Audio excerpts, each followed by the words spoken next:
Perfecto, doctor. Bienvenido. Esperamos que el día de hoy aprendamos siempre más, ¿no?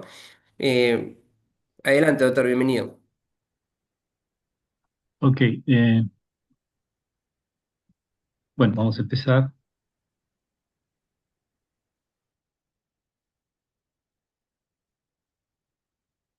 Bien, primero quisiera agradecer a CEDIC, Centro Especializado en Diagnóstico Imagenológico, por esta oportunidad. Y también, bueno, un saludo muy cordial a todos los colegas que nos están siguiendo en este momento y que están interesados en este tema. El título de la ponencia es Protocolos de Manejo Odontológico en pacientes con patologías sistémicas. Bueno, este es el temario.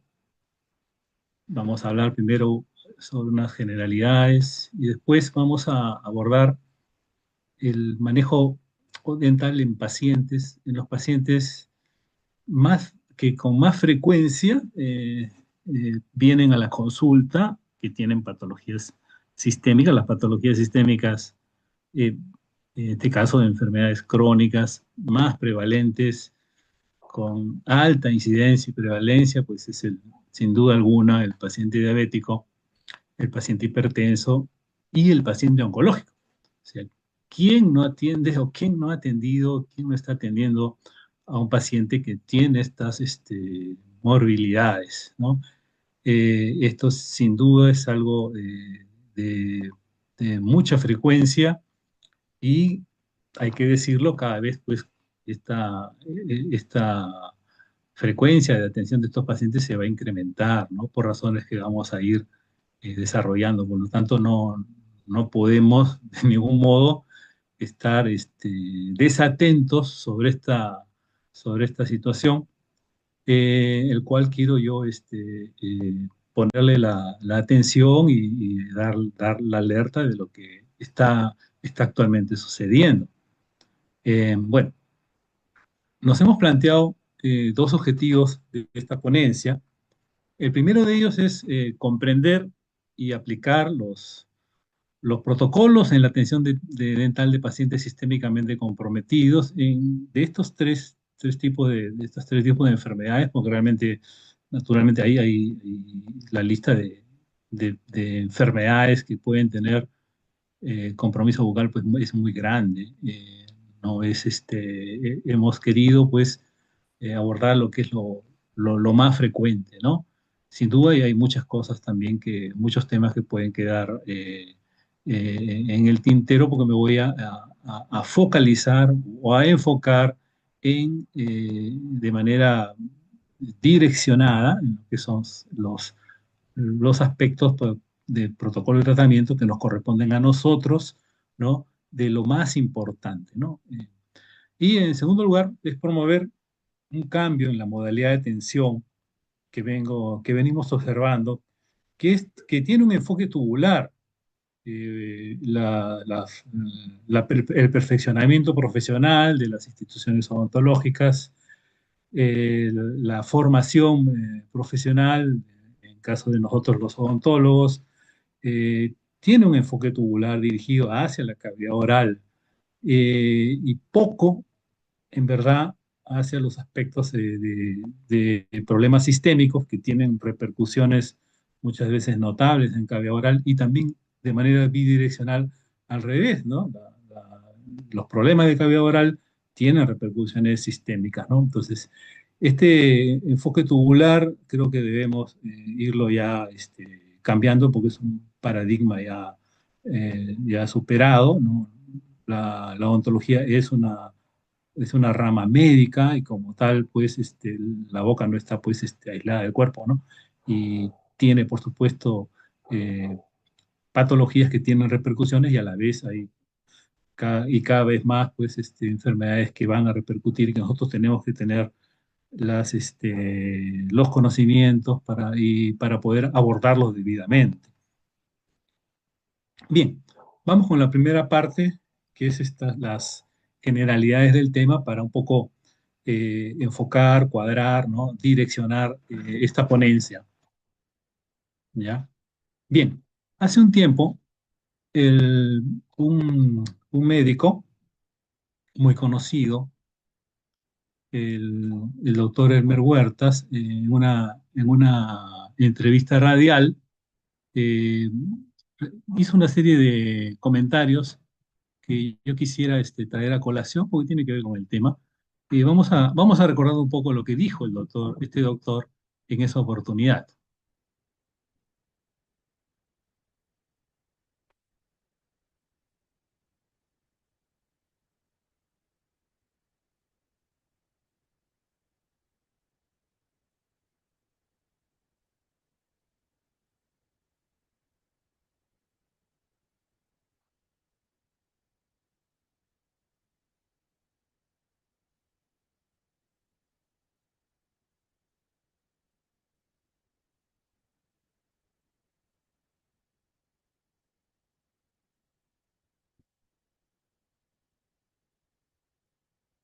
Bien, entonces, estas declaraciones de este doctor, que es un médico oncólogo, eh, por supuesto, son muy, muy cuestionables, muy criticables, absolutamente inaceptables para nosotros, eh, y que motivó después que el colegio médico se pronunciara y declarara como persona no grata a este doctor, ¿no? Básicamente él dijo tres cosas, ¿no? Que los odontólogos, y yo le voy a responder en este momento, ¿no? Los odontólogos no son médicos, dice. Bueno, la ley 16447, que tiene ya pues más de 60 años, establece que la odontología es una profesión médica. O sea, las profesiones médicas son la odontología, la, la medicina, el médico cirujano y el obstetra, ¿no? Son profesiones médicas, ¿no? Y en el caso del odontólogo, no solamente por la ley, sino también porque hace acto médico, ¿no? Eh, Ahora, eso de que no sabe el doctor para qué un odontólogo ha pedido un examen de sangre. Nosotros, por supuesto, que necesitamos pedir exámenes de laboratorio porque, por diversas razones, ¿no? Se hace una serie de muchos procedimientos que se necesita tener un diagnóstico y tomar precauciones en caso el paciente tenga alguna condición sistémica que amerite hacer algunas precauciones, ¿no? Entonces eso de que, ¿para qué pido un examen de sangre? Lo único que demuestra es una ignorancia absoluta, ¿no? Más allá de lo que es la boca, los dientes, dice el odontólogo no sabe más.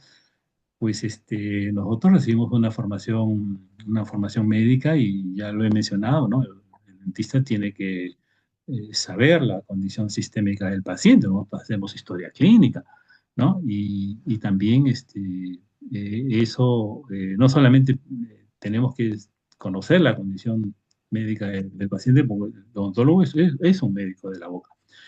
Entonces, nosotros consideramos de que la profesión, nuestra profesión, tenemos que hacernos respetar, no solamente desde el punto de vista legal, ¿no? Que sí estamos en estos momentos enfrascados pues, en una lucha gremial, ¿no?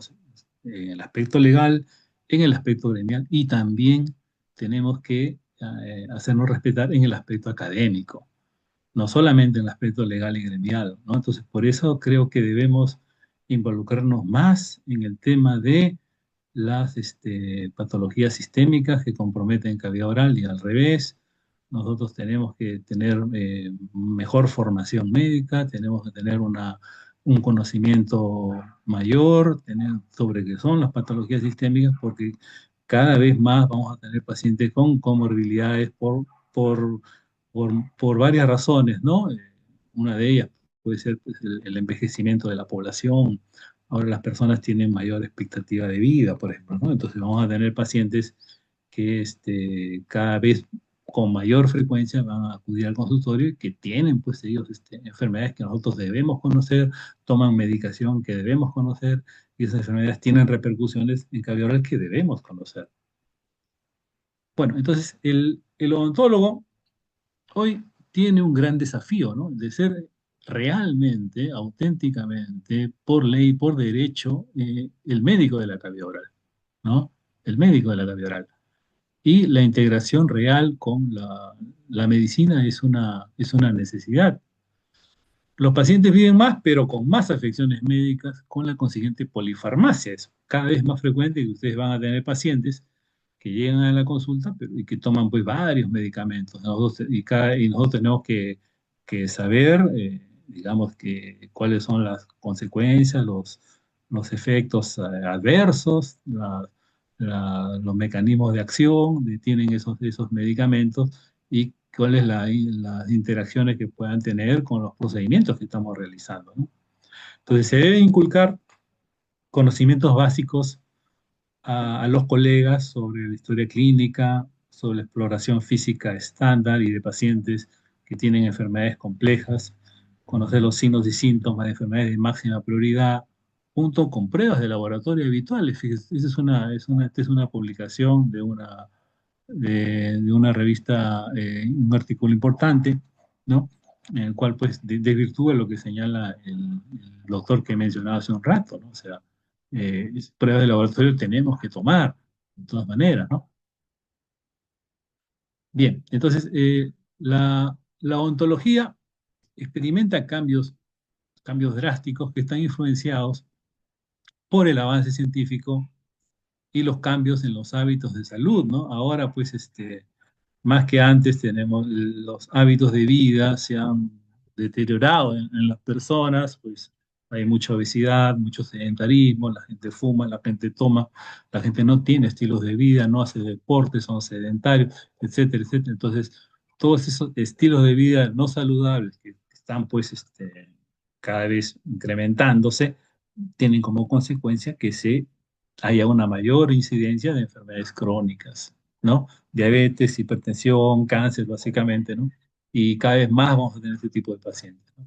Enfermedades crónicas derivadas del consumo de tabaco, como cáncer oral, no solamente el cáncer oral, ¿no? Un cáncer de pulmón, cáncer de faringe, ¿no? Enfermedades cardiovasculares, accidentes cerebrales, etcétera. Los malos hábitos alimenticios, del sedentarismo, todo eso está en aumento. Entonces, ¿cuál es la resultante? Es una complejidad creciente en la salud de los pacientes que buscan atención odontológica. Vamos a tener, la gente vive más, es cierto, pero vive mal. Vive con enfermedades, con alta carga de enfermedad, ¿no? Y ese es el escenario actual en que estamos viviendo. Entonces, hoy gracias a los avances, la gente vive más, ¿no? Viven y trabajan con afecciones médicas que en el pasado era pues discapacitante, ¿no? Hoy gracias a los avances científicos, bueno, pues la gente tiene pues más expectativa de vida, ¿no? Fíjense ustedes que una cuarta parte de los adultos mayores tienen más de una afección crónica y la incidencia de estas va aumentando con la edad, ¿no? Casi 4 de 10 personas, de cada 10 personas, toman 5 más medicamentos, ¿no?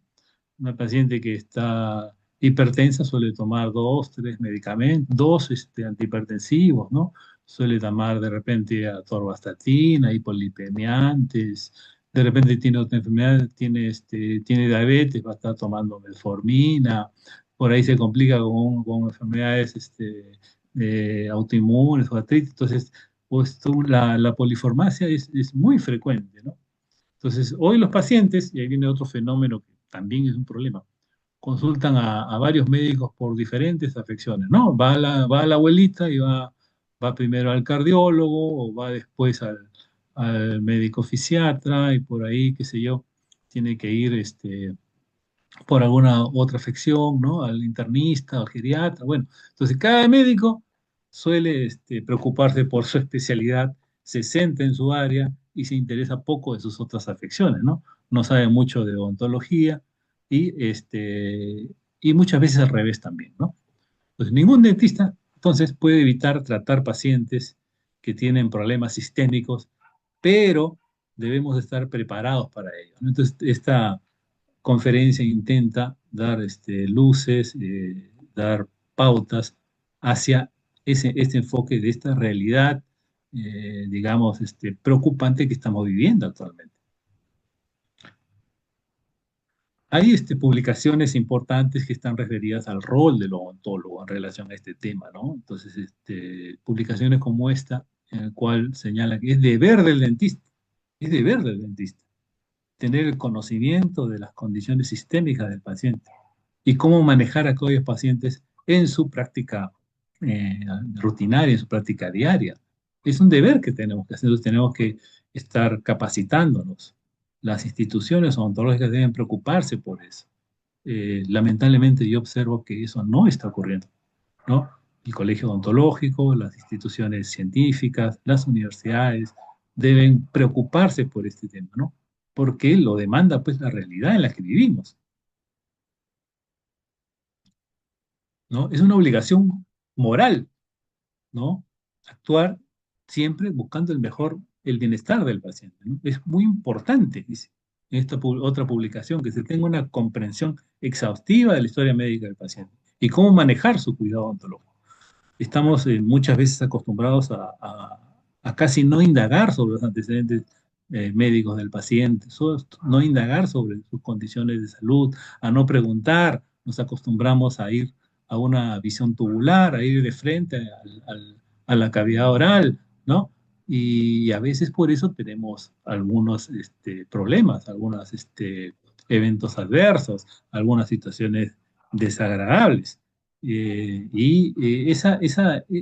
Ese mal hábito que ahí ocurre en muchas ocasiones, lamentablemente, y se va y con sus consecuencias, pues, complicadas para el paciente y para el mismo profesional, van a ir en aumento. Y van a ir en aumento porque cada vez vamos a tener pacientes que están con estas condiciones, ¿no? Pacientes con enfermedades crónicas, pacientes con polifarmacia, pacientes que no siguen buenos hábitos de vida, pacientes que no tienen buena adherencia a los tratamientos. Entonces, esta situación eh, queremos nosotros alertar y contribuir para que seamos también, con la intención de seamos mejor vistos, ¿no? Tenemos que hacernos respetar académicamente, ¿no? Y tenemos que involucrarnos también en estos temas. Por eso yo felicito a los colegas, a los participantes de esta conferencia que están mostrando interés y seguramente tienen en su consulta, estoy seguro de eso, pacientes y yo los invito a participar. Quisiera comentarios, algunas preguntas sobre qué problemas tienen con estos tipos de pacientes, qué dudas tienen, digamos, a los pacientes que están atendiendo, si es un hipertenso, si es un diabético, si es un paciente oncológico, si es un paciente que tiene polifarmacia, ¿no? Que le ha preguntado, qué ha descubierto usted, ¿no? ¿Qué desea usted saber? Pues me gustaría mucho en el chat pues, recibir las preguntas y comentarios de ustedes. Entonces, esta otra publicación de un journal de ciencia dental japonesa, una revisión, ¿no? Sobre que es importante que los dentistas evalúen la naturaleza y el tratamiento de un proceso de las condiciones médicas preexistentes, fíjense ustedes, ¿no? Entre los pacientes con referencia al impacto que esto tiene en el estatus dental, ¿no? Entonces, evidencia que sustenta este tema y esta preocupación, pues vamos a encontrar y vamos a encontrar cada vez más, ¿no? Bueno, a manera de resumen y para abordar esta primera parte, ¿no? Tenemos un escenario, ¿no? Un escenario mundial, ¿no? Globalmente, las personas viven más, de una mayor longevidad, hay mayor polifarmacia, ¿no? Más comorbilidades, ¿no? Y tenemos estados de salud más complejos por parte del paciente. Eso va a elevar el riesgo, sin duda alguna, en la atención odontológica. Y ese riesgo se va a elevar aún más en la medida que tengamos una visión tubular de nuestra profesión, ¿no? Y tenemos un escenario nacional también, en el cual hay un conflicto con los médicos cirujanos, ya sabemos cómo nos ven, digamos, yo también soy médico y soy odontólogo, pero yo no puedo estar yo no puedo estar del lado de la injusticia, yo no puedo estar del lado de la soberbia, yo no puedo estar del lado del maltrato, eso de ninguna manera. Yo tengo un compromiso con la profesión odontológica, porque soy odontólogo, tengo un compromiso con la profesión de médico cirujano, porque también soy médico, pero tengo que estar del lado siempre de la verdad, siempre de la justicia, ¿no? Y no me parece de ninguna manera aceptable que venga acá un médico a expresarse de esa forma como lo ha hecho este doctor Huerta, ¿no? Y eso de ninguna manera hay que salirle al frente y también hay que ver pues el tema cómo nosotros nos potenciamos dentro del ámbito pues académico también, no solamente gremial, sino también el parte académico, ¿no? El tema del mercantilismo universitario, ¿no? Las universidades cada vez están deteriorando un poco más la exigencia por una pugna por la universidad, pues realmente, lamentablemente, ha disminuido el nivel académico, hay una formación deficiente, no solamente ontológica, sino en la formación médica también, ¿no? Y observo también un desinterés del gremio, nuestras instituciones gremiales en relación con las patologías sistémicas, en relación con las repercusiones de las patologías sistémicas, ¿no? Entonces, el cirujano dentista es un profesional médico de hecho y de derecho, ¿no? Por ley y porque es el sitial, ¿qué le corresponde? ¿Qué le corresponde? Como un profesional de la salud que hace acto médico, no solamente por la ley, sino también porque hace acto médico, ¿no? Entonces, que cumple roles importantes en el diagnóstico y tratamiento de enfermedades sistémicas y que debe estar preparado para afrontar el tratamiento de pacientes que están médicamente comprometidos. Ese es el gran reto. Hacia eso debemos apuntar y algo tenemos que hacer hacia esa dirección y no seguir teniendo nuestra visión tubular, ¿no? Y no darnos cuenta de lo que está pasando, porque una, no podemos poner una máscara, algo que nos tape los ojos de la realidad nacional y de la realidad mundial que estamos viviendo en este momento. Tenemos que salir de frente, tenemos que afrontarlo y tenemos que realmente nuestro sitial que nos corresponde por derecho, encumbrarlo al nivel que realmente nosotros pretendemos alcanzar. Muy bien. Entonces, vamos a pasar a la segunda parte, que es el paciente diabético en el consultorio dental. ¿Ya? Yo quisiera pedirle al señor Tejada que si hay alguna pregunta, algún comentario que me pueda interrumpir en cualquier momento, a efectos de poderlo resolver para que no sea solamente un monólogo de lo que estoy haciendo en este momento. ¿Ok? Ya, doctor, listo, no se preocupe. Si hay una pregunta, yo le haré saber, no se preocupe. Ya, Ayudarlo, gracias. no se preocupe. Ok. Entonces, el paciente diabético en el consultorio dental. Eh, la diabetes, voy a iniciar esta parte señalando de que eh, es un síndrome metabólico crónico, ¿no? Una enfermedad crónica metabólica que se caracteriza por que hay una disregulación en el metabolismo de la glucosa, pero no solo la glucosa, teniendo también de los lípidos y las proteínas, ¿no? Comprende un grupo de enfermedades en verdad, ¿no? Eh, con tres tipos principales, podemos decir. La diabetes tipo uno, que es la insulino dependiente, pero que se da solamente en un 5 o 10% de las personas. La diabetes tipo 2, que es sí la más frecuente, ¿no? La diabetes gestacional también, ¿no? Y hay una larga lista de variantes, ¿no? Por diversos tipos de enfermedades, ¿no? Algunas un poco raras, ¿no? Pero básicamente podemos referirnos a la diabetes tipo uno, tipo 2. Realmente la que más nos interesa es la diabetes tipo 2 porque es la más frecuente. Ahora, lo que podemos decir de esto. Bien, ¿qué es lo que nos interesa a nosotros los odontólogos? ¿Qué es lo que nos interesa a nosotros los dentistas con el paciente diabético? ¿Ya?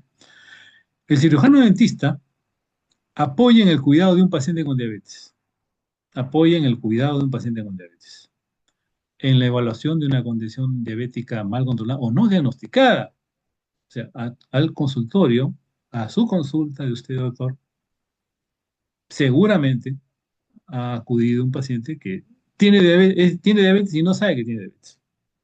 porque una cuarta parte de los pacientes diabéticos no saben que tienen diabetes. Y andan muy tranquilos por la calle, muy tranquilos, caminando, van a su consultorio, regresan a su casa con 300, 400 de glucosa, ¿no? Entonces, nosotros somos profesionales de salud que podemos contribuir a diagnosticar, bueno, de repente tempranamente o no tan tardíamente, a un paciente que eh, está con diabetes y que no sabe que tiene diabetes, ¿no? Porque la gente, la mayoría de las personas confunden el hecho de no tener síntomas con no estar enfermo, ¿no? ¿Cómo está usted? Yo estoy muy bien, no siento nada, me siento perfecto, ¿no? Pero eso no es sinónimo de estar bien de salud, porque las enfermedades, en muchos casos, lamentablemente, cuando dan síntomas es que ya están en una condición de avanzada. Igual modo la hipertensión, igual modo el cáncer. Cuando da síntomas ya está avanzado, ¿no? Entonces, eso es algo que, digamos, hay que educar al paciente, ¿no? Paciente que, el típico paciente diabético es un paciente que no lleva un estilo de vida sano, ¿no? No lleva un estilo de vida sano. La obesidad, por ejemplo, se relaciona con un gran porcentaje, 60% de obesos son diabéticos, previamente, ¿no? Entonces ahora hay mucho de eso, ¿no?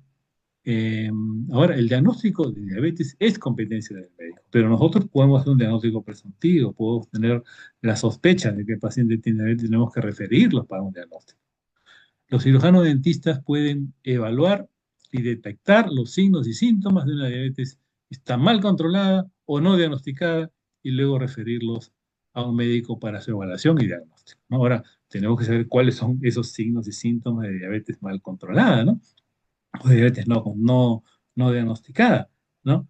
Entonces, pero debemos preguntar pues, sobre los antecedentes médicos familiares y síntomas, signos clásicos de diabetes, ¿no? Muchas veces estas cosas no se hacen, ¿no? O los pacientes están mal acostumbrados, ¿no? Yo recuerdo, siempre recuerdo cuando estaba yo trabajando como médico en una posta, le preguntaba a los pacientes sobre sus antecedentes médicos, qué enfermedades tenían sus parientes, ¿no? Sus padres, sus abuelos, y eso causaba en esa población mucho malestar, porque decían ellos que qué tiene que ver lo que le ha pasado a mi papá o mi abuelo con lo que yo tengo. Entonces, un poco como que la ignorancia de la gente, ¿no? Eh, También con la que también hay que lidiar, ¿no? Hay pacientes que no, por, por su condición cultural, no entienden lo importante que es que hagamos una buena historia, ¿no? Y nosotros tenemos que estar siempre, a veces tenemos esas trabas, ¿no? Entonces, los signos, síntomas clásicos de diabetes, la poliuria, la polidipsia, la polifagia, la visión borrosa, la pérdida de peso, ¿no? Debemos tener claro, además de otros detalles también, ¿no? Por ejemplo, en un paciente con diabetes ya tenemos una lista de ciertas manifestaciones orales que pueden tener, ¿no?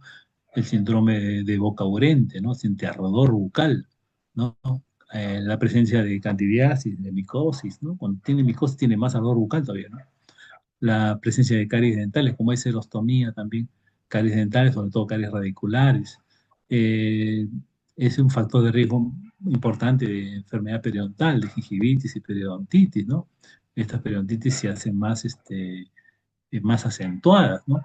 El líquen plano, reacciones liquenoides, ¿no?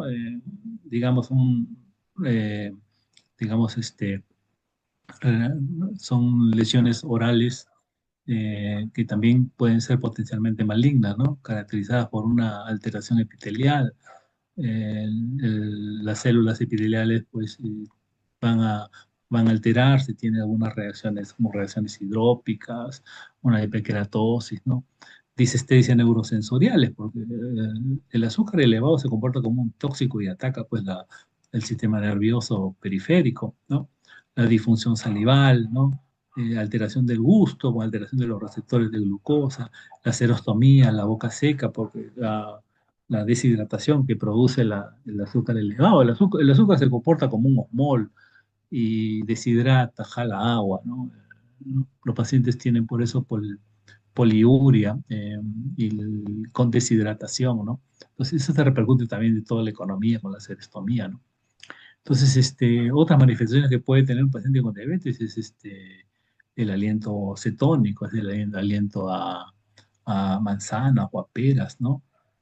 Bueno, esas cosas, esos datos, esos detalles debemos tener. Entonces, tenemos un paciente que tiene antecedentes familiares, ¿no? Por línea paterna o línea materna, que tiene malos estilos de vida, ¿no? Paciente que, bueno, pues no, sedentario, una mala dieta, ¿no? Comida chatarra, sobrepeso, ¿no?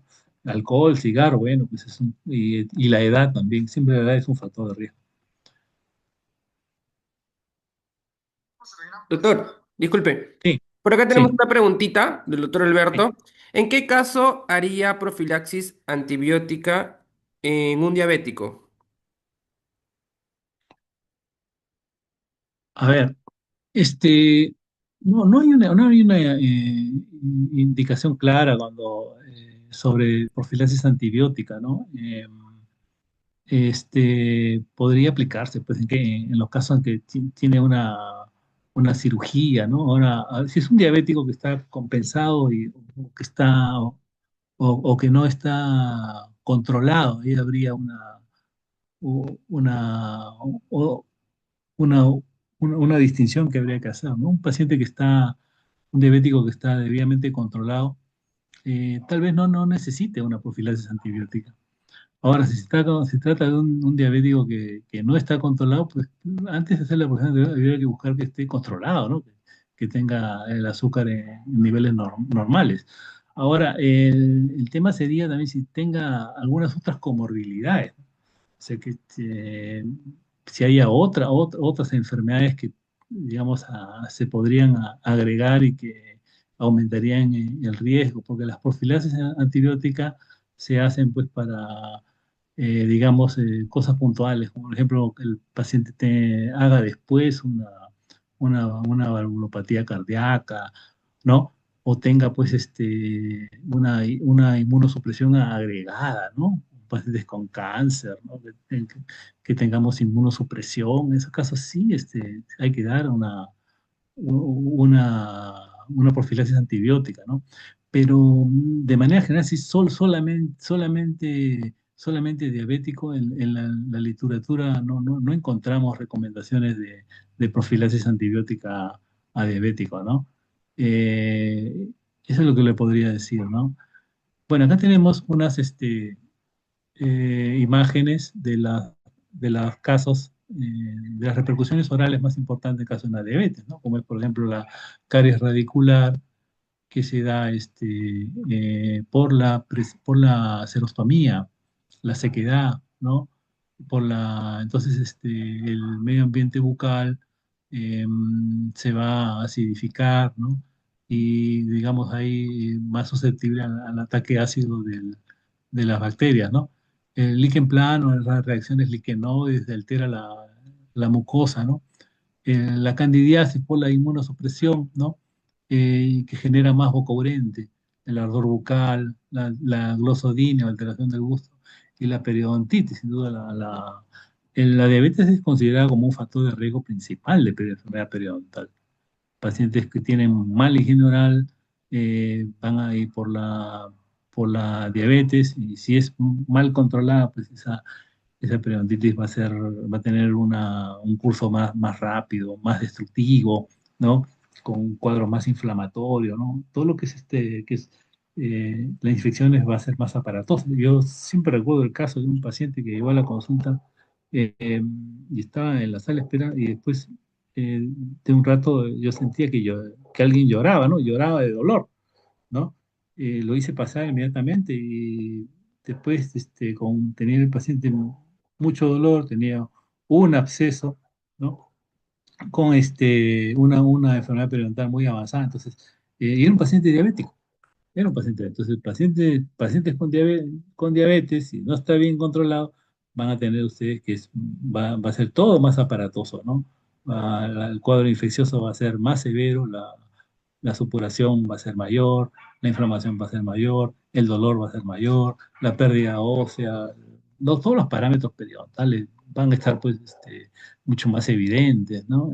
Las recesiones, la presencia de irritantes locales, la inflamación, bolsas periodontales, abanicamiento anterior, rotaciones, denudación radicular, lesiones furcales, etcétera. Todo eso va a estar pues, mucho más presente, ¿no?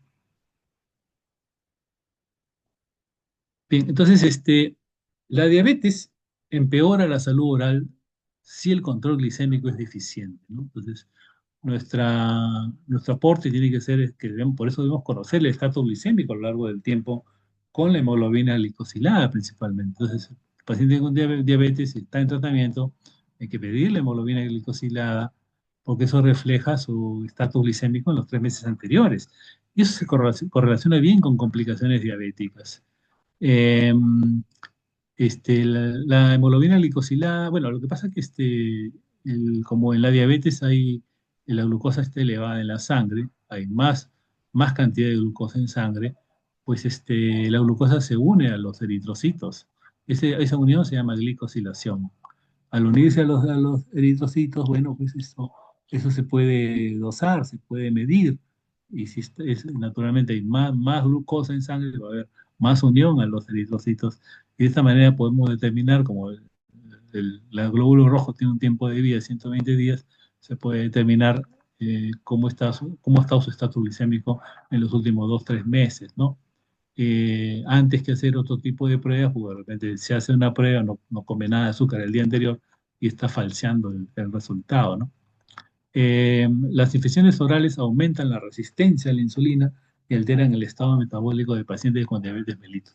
En la diabetes mellitus tipo 2, que es la más frecuente, hay dos cosas, ¿no? Está que hay menos producción de insulina y otras que hay más resistencia a la insulina.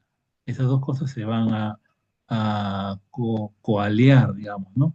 Nosotros tenemos que saber de que lo que pasa con la diabetes es que la insulina, que es una hormona producida por la célula beta del páncreas, lo que hace es, dentro de su tiempo de vida corta que tiene, la insulina cuando es liberada en el páncreas se une a los ciertos receptores de la célula del organismo, ¿no? Y eso va a permitir que cuando llegue la glucosa pueda internalizarla. La insulina es algo así como la llave que abre la puerta a la glucosa para que se internalice en la célula y pueda la célula, pues, que necesita del azúcar para sus funciones celulares, ¿no? Si no hay insulina, no va a ingresar la glucosa a la célula y se va a quedar en la sangre. Y cuando está en la sangre en niveles mayores a los, ¿no? Dentro de los parámetros normales, se va a comportar como un tóxico, ¿no? Entonces, la hemoglobina glicosilada es un test, una prueba importante que debemos tener en nuestros pacientes con diabetes, más de 6,5. Los pacientes diabéticos se les puede tolerar, digamos, hasta 7, ¿no? Pero una persona normal que tiene, debe tener hasta 5,6, ¿no? Hay un estadio de prediabetes que, bueno, involucra pues, que siga estilos de vida sanos, ¿no? Que de 5,6 a 6,5, ¿no? Ahora, hay otras pruebas que también pueden hacerse, pero recuerden que el diagnóstico es función del médico, ¿no? Ahora, también es bueno tener un hemoglucotest en el consultorio, ¿no? Para los casos que puedan requerir que se presente alguna urgencia, ¿no? Entonces, es importante conocer los valores de los 2 últimos años de hemoglobina glicosilada y los dentistas deben informar a los médicos sobre condiciones que afectan el control del azúcar, ¿no? De la glicemia, ¿no? Y la evidencia, fíjense, la evidencia actual sugiere que el tratamiento periodontal, por ejemplo, ¿no? En caso de una periodontitis, puede llevar a la reducción de los niveles de hemoglobina glicosilada hasta un importante 0,4%. ¿Sí? Entonces, y no solamente se dice de que el tratamiento mejora la condición de la diabetes del paciente, sino que incluso esto ya es medible, ¿no? Se puede establecer de que sí es un aporte importante, por eso tener un paciente diabético y que tiene que tener una buena higiene oral y un buen control de su enfermedad periodontal, de focalizaciones, ¿no? Buenos hábitos de higiene, qué sé yo, que tiene un efecto muy importante para el estatus glicémico del paciente.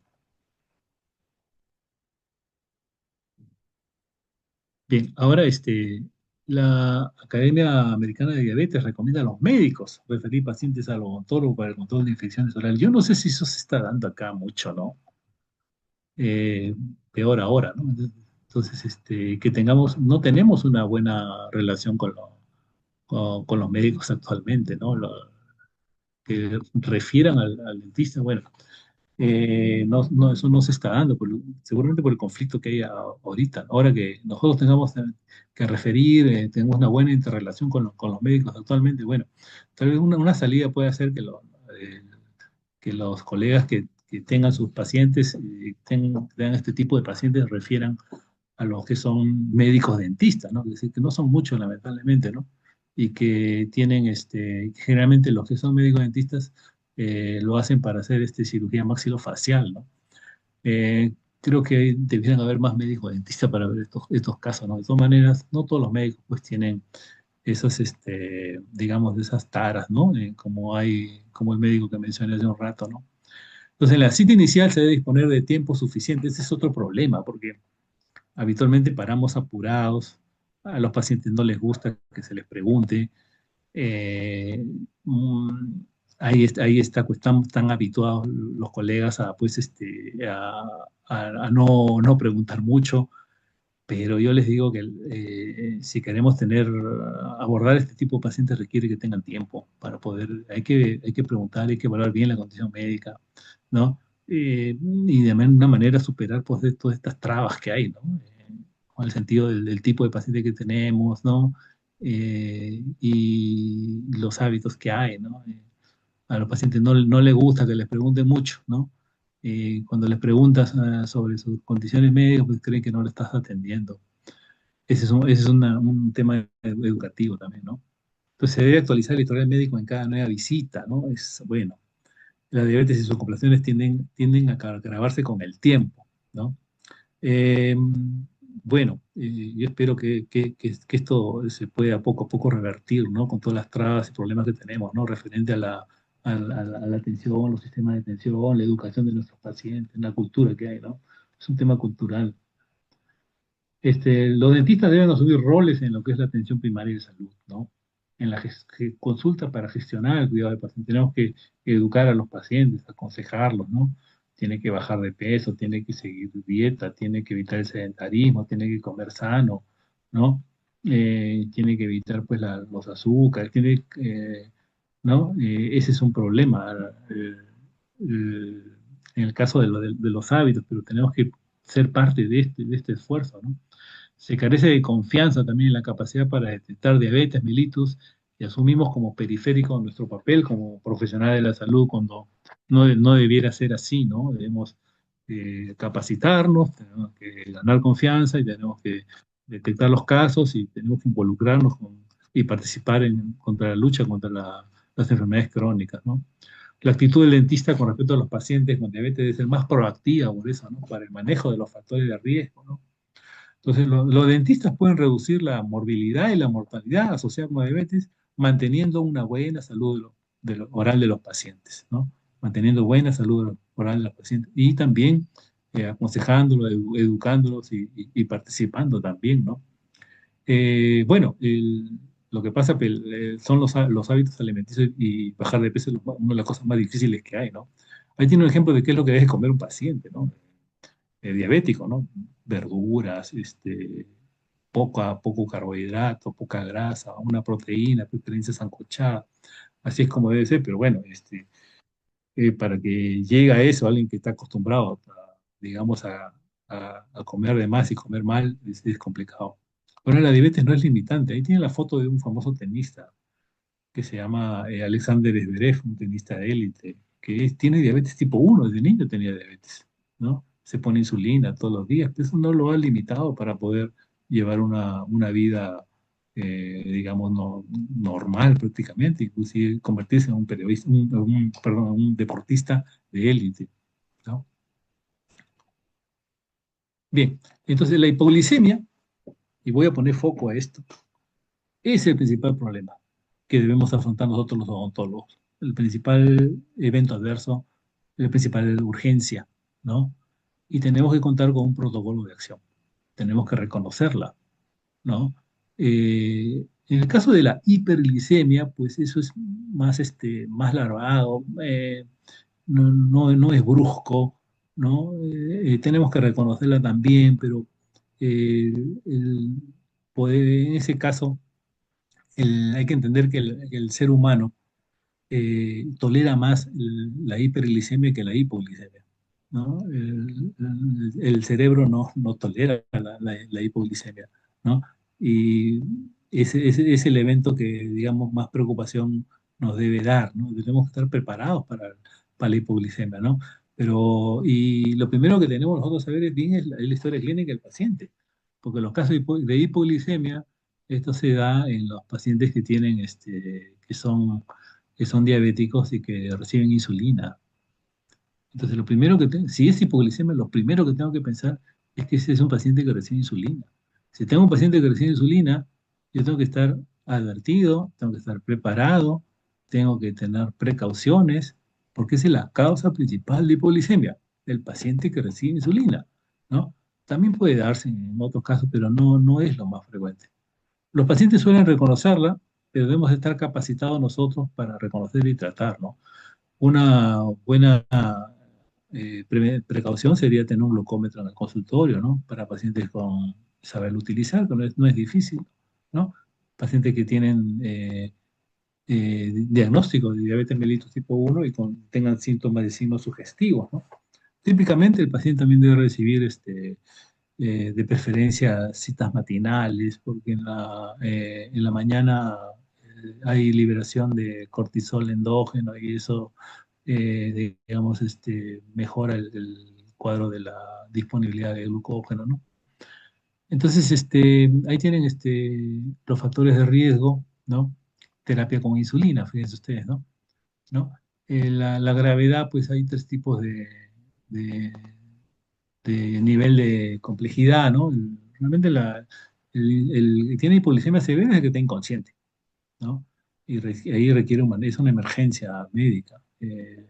Requiere que le coloquen de manera parenteral insulina o glucagón, ¿no? Lo que es una hipoglicemia moderada, digamos, paciente que esté irritable. Ahí tenemos que tener a la mano un jugo de frutas, ¿no? O el paciente hay que advertir al paciente que tenga su glucómetro. Y cuando tenga una hipoglicemia leve, pues tiene síntomas típicos, ¿no? El paciente desorientado, paciente diaforético, comienza a sudar, paciente que está angustiado, ¿no? Paciente que tiene tremor o temblor en las manos, ¿no? Paciente que puede de repente hablar y decir algunas incoherencias. Bueno, ese paciente pues tiene hipoglicemia, vas a medirle el azúcar y va a estar menos de 70, ¿no? Bueno, entonces pedir a los pacientes que reciben insulina que traigan sus glucómetros y de preferencia tú debes tener uno en tu consulta, ¿no? El mayor riesgo, o sea, como ya mencioné, los que reciben insulina, ¿no? Si la hipoglicemia compromete el centaurio, es prudente evitar cualquier procedimiento, ¿no? Y tener una bebida azucarada de rescate, ¿no? Una bebida azucarada de rescate. Ahora, un paciente con hiperglicemia, el paciente con hiperglicemia es el típico, pues, que tiene mucha sed, tiene mucha hambre, orina mucho, tiene visión borrosa, por ahí tiene aliento cetónico, por ahí tiene náuseas, vómitos, tiene más bien en lugar de estar irritable, más bien está aletargado o somnoliento, ¿no? ¿No? Bueno, esto es lo que toman nuestros pacientes, básicamente, que tienen diabetes, ¿no? Los que son insulino dependientes, hay cuatro tipos de insulina, la acción rápida, acción corta, regular y prolongada. Las guinas son insulina prolongada que suelen tomar los pacientes de diabetes tipo 1, ¿no? Otro medicamento clásico es la metformina, ¿no? Que es una biguanida. La metformina lo que hace es inhibir que el hígado produzca azúcar, ¿no? A partir del glucógeno, ¿no? La glibenclamida, que es un secretagogo, es decir, lo que hace es actuar a nivel del páncreas para exprimirlo y secretar insulina, en pocas palabras, ¿no? Es un secretagogo, ¿no? Y actúa facilitando la secreción de insulina, ¿no? la carbosa, que lo que hace es impedir que se absorba la glucosa en el organismo, ¿no? Y las gliptinas también, ¿no? Que van a disminuir la glucosa del hígado, inhibiendo una enzima, ¿no? Y esto y va a activar la GLP-1 y esto aumenta la insulina también. Por un lado aumenta la insulina, por otro lado disminuye la glucosa, ¿no? Entonces estos son los medicamentos que suelen tomar nuestros pacientes y esos son sus mecanismos de acción, ¿no? Entonces, el paciente diabético tenemos que nosotros ser conscientes de las consideraciones clínicas para planificar tratamientos dentales de pacientes con diabetes, ¿no? Planificar, primero, tener una idea muy clara de su estatus de diabetes, qué tipo de diabetes tiene, qué medicación toma, ¿no? Si tiene adherencia o no al tratamiento, ¿no? Si es un buen paciente o no lo es, ¿no?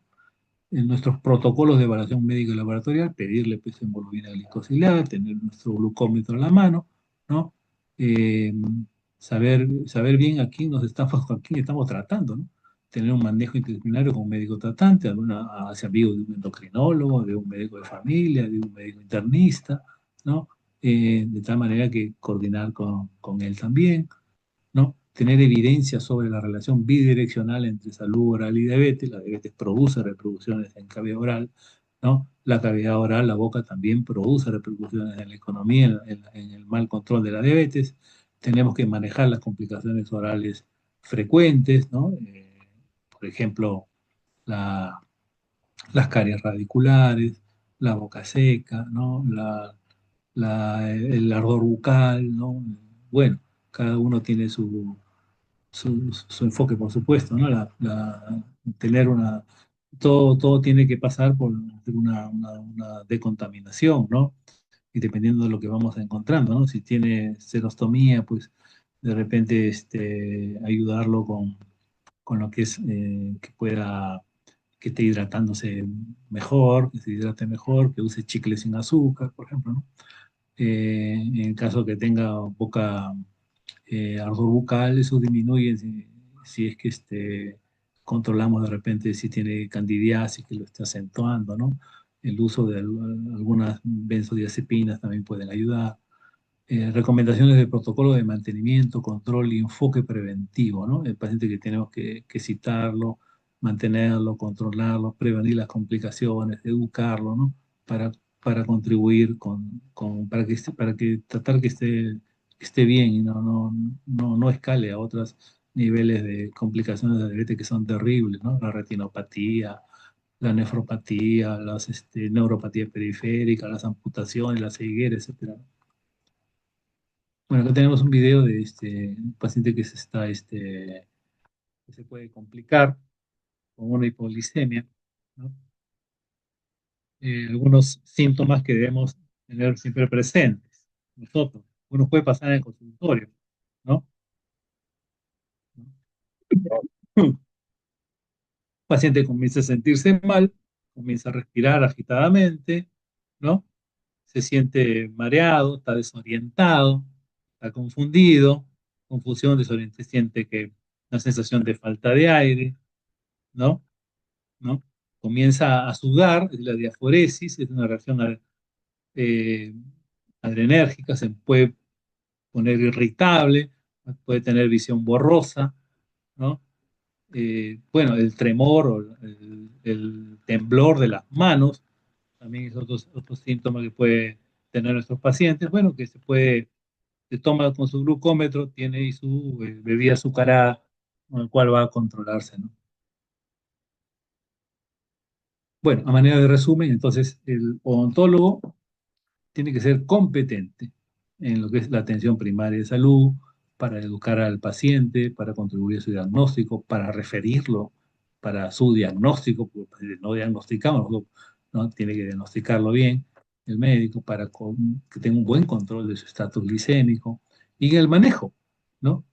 Tenemos que hacer anamnesis exhaustiva, quieran o no quieran los pacientes, les guste o no les guste, tenemos que hacerlo, ¿no? Y porque en eso nos va, pues, a medida que podamos prevenir, vamos a tener mejores resultados. identificar repercusiones orales, ¿no? Las repercusiones orales que estamos señalando, ¿no?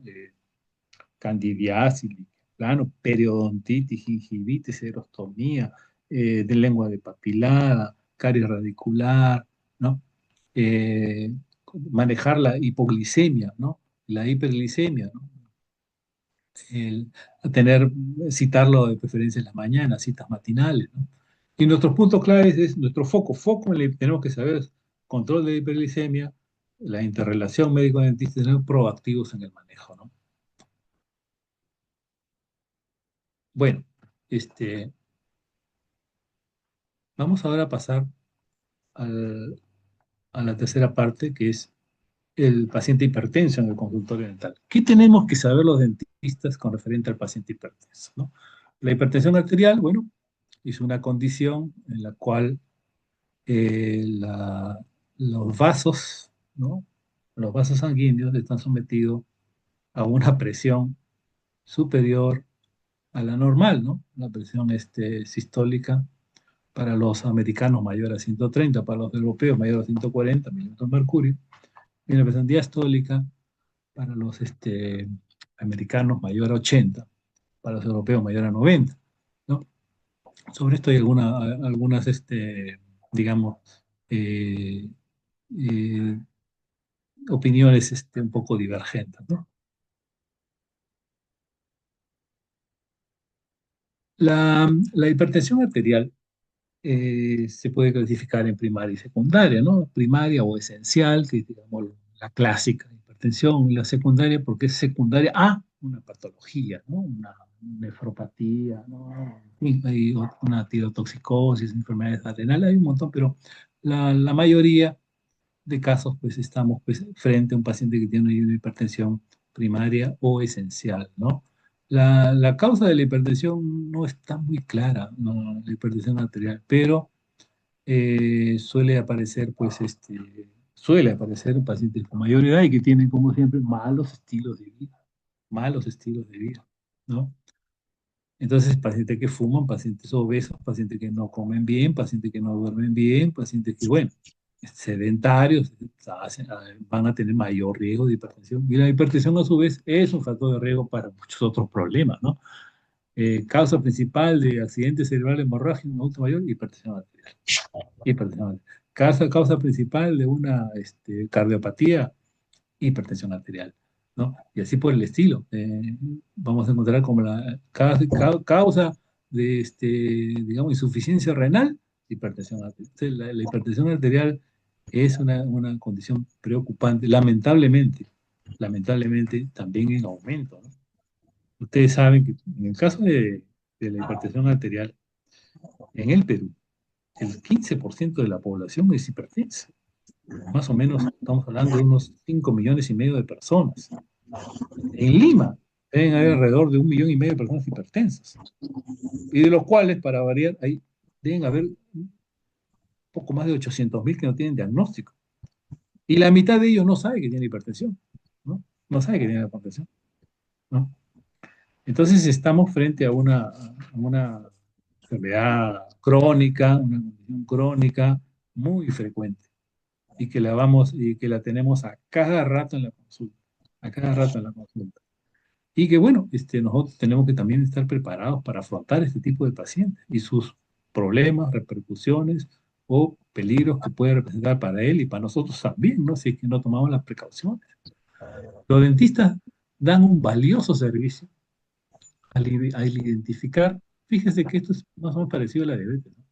Al identificar la hipertensión arterial no detectada o mal controlada y recomendar su evaluación a tu médico. Los pacientes no tienen síntomas, suelen no tener síntomas en caso de hipertensión arterial. Van caminando tranquilamente con su presión alta, ¿no? Pero eso va minando por dentro, va minando por dentro. Entonces la hipertensión alta, especialmente la que ya es muy elevada, aumenta pues el riesgo de afecciones, ¿no? Cardiovasculares, la angina de pecho, el infarto de miocardio, el accidente cerebral, ¿no? Que puede ocurrir durante la atención dental también, puede ocurrir también. Entonces, las guías de consenso instan a todos los profesionales de salud, incluidos los dentistas, a ser proactivos en el control de la hipertensión arterial. No es raro que los pacientes que acuden a atención dental urgente presenten presión arterial elevada. No es raro, no es raro, ¿no? Y debemos nosotros, pues, todos los pacientes, pues, un paciente nuevo, hay que tomarle la presión, ¿no? Claro, hay que saber tomar la presión, pues, no debe haber fumado antes, no debe haber estado haciendo ejercicio, ni caminado por largo rato para llegar al consultorio, debe estar tranquilo, debe estar sentado, bueno, a ver, esperar unos minutos antes de tomar la presión, un poco como que hay que demorarse un poco con el paciente, cosa que ahí viene el otro problema con el aspecto cultural de los pacientes que tenemos, ¿no? Que no suelen ser muy pacientes, en verdad, ¿no? Si uno, digamos, va a preocuparse por esos temas, creen que no les está atendiendo, ¿no?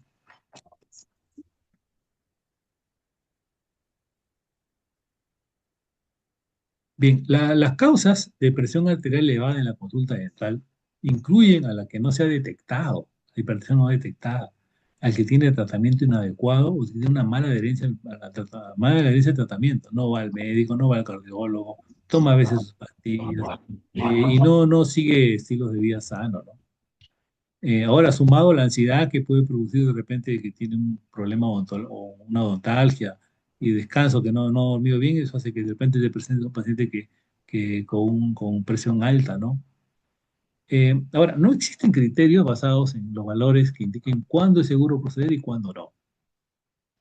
Hay algunas opiniones en el sentido de que toda presión arterial mayor a 180 no se debe atender como punto de corte, ¿no? O mayor a 110. Debe ser referido urgentemente al cardiólogo. Pues mayor a 180 se considera una presión arterial, se considera una crisis hipertensiva, ¿no? Las crisis hipertensivas pueden ser dos, las urgencias hipertensivas o las emergencias hipertensivas. La diferencia es que la emergencia hipertensiva implica ya un daño de órgano blanco, ¿no? ¿No? Ya un daño, ¿no? Ha afectado el riñón, ha afectado el corazón, ha afectado el cerebro, ¿no? Y la urgencia hipertensiva, bueno, no hay todavía un daño de órgano blanco. Entonces, eso se puede usar como corte en caso que haya que hacer algún procedimiento urgente, ¿no?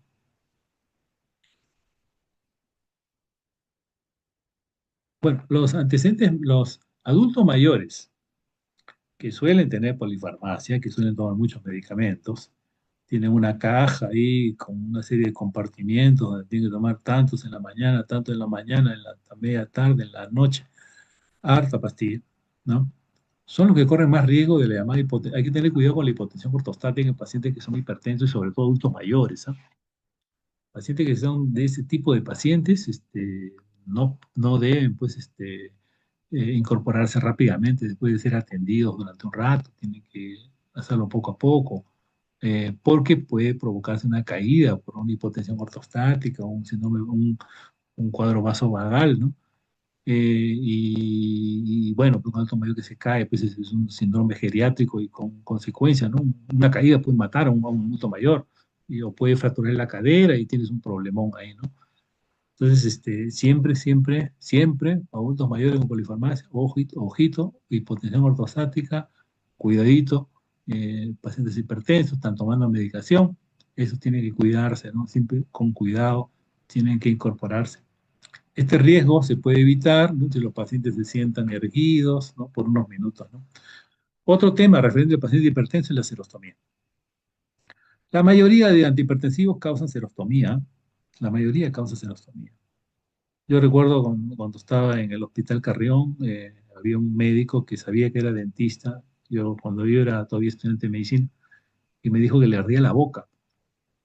Y la verdad que yo no sabía qué responderle, no pensé, ¿no? Pero cuando a un paciente te dice que le arde la boca, lo primero que tienes que pensar es en que si es una persona mayor, ¿no? Un médico ya, una persona mayor. Bueno, tienes que pensar en las personas mayores qué enfermedades son las más prevalentes. Naturalmente, las enfermedades prevalentes son la diabetes, la hipertensión, el cáncer, ¿no? Y todas dan serostomía. Bueno, entonces, preguntarle en ese momento yo no sabía, pero yo le hubiera preguntado, bueno, ¿usted qué problema de salud tiene, no? Y, y después me enteré, porque una vez me pidió que le tome la presión, y el paciente que era hipertenso y que tomaba medicación. Esa es la razón de del ardor bucal, la serostomía. La serostomía le produce ardor bucal, pero porque utiliza o toma antihipertensivo. Paciente que estaba con la presión alta, que seguramente no, un médico que no estaba, era un paciente que no tomaba sus medicinas o no lo estaban controlando, no seguía buenos estilos de vida, no seguía su dieta, etcétera, ¿no? Entonces, cuidado con la serostomía en pacientes hipertensos, ¿no? Es muy frecuente, pero todos los antihipertensivos causan serostomía. O sea, ahora, esta aumenta proporcionalmente a la polifarmacia, ¿no? ¿No? Si tiene más medicamentos, va a tener más serostomía, ¿no? Frecuentemente subdiagnosticada, que es lo que me pasó a mí, eleva el riesgo de caries, produce dificultad masticatoria, produce dificultad para deglutir, favorece la candidiasis y el ardor bucal, ¿no? Y el ardor bucal. Entonces, los mejores abordajes para la cefalea, una boca que esté pulcra, con un buen control, con muy buena higiene, desfocalizada, un paciente que esté hidratándose, ¿no? Un paciente que esté utilizando o evitando pues, el alcohol, porque el alcohol produce desecación. O sea, cuando alguien dice, vamos a tomar un par de tragos porque estoy con la garganta seca, pues el alcohol le va a secar más, ¿no? El alcohol deshidrata, ¿no? Y aplicar flúor, ¿no? Por el tema de las caries radiculares, evitar el café, usar mentas o chicles sin azúcar. Bueno, hay otros abordajes terapéuticos ya un poquito más de especialidad. Entonces, la interacción de los antihipertensivos con agentes terapéuticos puede provocar eventos adversos. ¿Ya? Cuando la presión sanguínea es mayor de 180/20, entonces la condición es llamada hipertensión aguda o crisis hipertensiva. ¿Ya? Entonces, otro aspecto importante en el caso de nosotros, que siempre se pregunta, le dicen a un médico, el médico no sabe, pues, ¿no? Eh, Cuando hay un paciente que tiene hipertensión, le va a decir, no le coloquen anestesia con vasoconstrictor. Pero ese es un mito realmente, ¿no? No tiene ninguna evidencia eso. Más bien la evidencia es todo lo contrario. Si uno realiza una meditación cuidadosa, una aspiración frecuente, un monitoreo de funciones vitales, un paciente que está controlado, no va a pasar nada si se puede administrar de forma segura 2 o 3 cartuchos. Hay estudios que revelan recién a partir de unos 6 cartuchos sí que puede haber algo de... Pero ¿quién va a poner 6 cartuchos, no? Es un poco raro, ¿no? Entonces, la mayoría de las veces lo que libera más catecolaminas es el estrés del paciente. No hay que realizar entonces la medición intermitente de la presión arterial en pacientes con diagnóstico de hipertensión. La presión arterial puede cambiar drásticamente durante el tratamiento. Esto está indicado en casos de situación de estrés, procedimientos largos, cirugía oral. Entonces, si uno tiene una buena relación con el paciente, si lo atiende en la mañana, si está sin estrés, si evita el dolor, lo anestesiamos bien, paciente que está tranquilo, no pasa nada. Puedes trabajar tranquilamente colocándole 2 o 3 cartuchos, no hay ningún problema. La elevación aguda de la presión arterial en el paciente con hipertensión, conocida como cuadros severos como una urgencia o emergencia hipertensiva, accidente cerebrovascular o un infarto agudo de miocardio, en caso que sea emergencia hipertensiva. Entonces, el estrés produce más liberación de catecolaminas y si hay mucho dolor, esta liberación, fíjese, puede aumentar hasta 40 veces. Entonces, y naturalmente, si uno está estresado, si uno está nervioso, si uno está con dolor, comienza a tener palpitaciones, aumenta la frecuencia cardíaca produce aumento de la presión arterial, ¿no? Pues si está con un tono libre de ansiedad, incluso si le puedes dar una benzodiazepina o una adelante, no vas a tener ningún problema. Ahora, si por alguna razón tienes un cuadro hipertensivo, ¿no? El paciente de repente tiene 160, 170, le puedes dar un captopril lingual y lo puedes repetir incluso cada 3 o 40 minutos y puedes tú perfectamente trabajar con esta antihipertensivo de rescate, digamos, ¿no? Pero si es más de 180, no, tiene que referirse. Estas son las medicinas que toman nuestros pacientes, las más frecuentes. Básicamente se dividen en 3 tipos, ¿ah? Las que hacen diuresis, que se hacen orinar al paciente, como por ejemplo la espironolactona, la furosemida, la nitrofurantoína que se usa en emergencias, ¿no? Esos son diuréticos, ¿no? Hacen orinar al paciente. Los que son beta bloqueadores, que disminuyen la frecuencia cardíaca, como el bisoprolol, por ejemplo, ¿no? Y los que son vasodilatadores, que van a producir vasodilatación periférica, ¿no? Como el amlodipino, el, que es un calcio antagonista, la enalapril, que es un inhibidor de enzima convertido en angiotensina, o el losartán, que es un ARA2, ¿no? Son vasodilatadores periféricos, ¿no? Pero si es el que vas a usar, digamos, como rescate, y está un poco subida la presión, pues dale captopril, que es un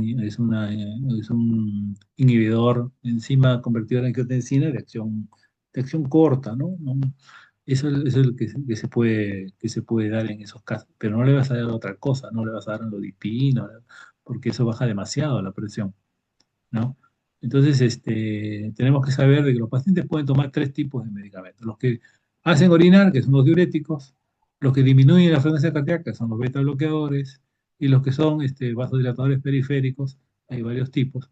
De esa manera se baja la presión. Y lo que muchas veces ocurre es que los pacientes suelen tomar dos o tres antihipertensivos, ¿no? Y lo dan incluso, hay presentaciones como esta de acá, que tiene un olmesartán, que es un ARA2, con una hidroclorotiazida, es un diurético, ¿no? Entonces suelen tomar medicamentos que tienen acción antihipertensiva diferente. Entonces, ahora, lo que sí no se da son antihipertensivos que tienen la misma acción, ¿no? Por ejemplo, dos diuréticos no se pueden dar, ¿no? No se puede dar, qué sé yo, furosemida con una tiazida, ¿no? Ambos son diuréticos, ¿no? Para bajar la presión suelen darse diuréticos que tienen mecanismos de acción diferentes. Bien, acá tenemos algunos ejemplos de eventos adversos en boca, ¿no? El paciente con hipertenso puede tener ardor bucal, síndrome de ardor bucal, puede tener mucositis, producto de la serostomía, puede tener también reacciones liquenoides, puede también tener hiperplasia gingival por el uso de medicamentos como algunos medicamentos antihipertensivos como los beta bloqueadores. Estas condiciones, bueno, se pueden revertir. En el caso de la hiperplasia gingival, la buena higiene oral, el buen mantenimiento, el buen control, ya, disminuye estos efectos, ¿no? Igual para el caso del ardor bucal o la serostomía, ya hemos estado hablando de eso, ¿no? Como eh, el paciente tiene que estar hidratado, ¿no? Chicles sin azúcar, pilocarpina, o algunas otras cosas que podemos usar en caso sea refractario. Bueno, entonces, consideraciones médicas en la evaluación preoperatoria y fármacos. Tenemos que saber qué medicación toma, tenemos que saber las consecuencias de esa medicación, tenemos que ver si tiene buena adherencia el paciente a su tratamiento, tenemos que contribuir a su diagnóstico, tenemos que tomar precauciones en procedimientos que sean invasivos, en caso paciente, sobre todo en temas del estrés, del dolor, tenemos que controlarlo, los riesgos asociados al tratamiento dental en pacientes descompensados, puede ocurrir, ¿no? Si es que no somos precavidos. Y son los riesgos cardiovasculares, que ya mencioné. El paciente que tiene crisis hipertensiva puede producir un accidente, un desorden cerebrovascular, ¿no? Y que no te suceda eso en el consultorio, porque eso, sin duda alguna va a tener repercusiones graves, ¿no? Pero si somos precavidos, si somos cuidadosos, si tenemos conocimiento, vamos a poder perfectamente tratar a estos pacientes, que cada vez van a ser más, ¿no? Criterios para postergar tratamiento, cuando el paciente no está adherente, tiene presión muy alta, pautas de interconsulta médica en manejo en caso de emergencias, ¿no? Protocolo de atención dental diferenciada para pacientes con hipertensión controlada y no controlada, ¿no? Si es no controlada, bueno, hay que ver cuánto tiene de presión, ¿no? Si es algo muy urgente se puede hacer, pero ya sabes hasta qué parámetros son. Siempre educar, siempre hacer seguimiento para prevenir complicaciones y tenemos que coordinar de manera interdisciplinaria, ¿no? Bueno, a manera de resumen, eh, usar o no usar anestesia con vasoconstrictor no hay ningún problema, siempre y cuando digamos, haya un ambiente desestresado, ¿no? Y haya un paciente que tiene buena adherencia al tratamiento, que esté con una medicación que le controle perfectamente. Lo que sí no hay que usar es hilo retractora, usar hilo retractor que no tenga epinefrina. Sabemos que casi todos los antihipertensivos causan eventos adversos, sobre todo serostomía y síndrome de boca urente, sobre todo eso, ¿no?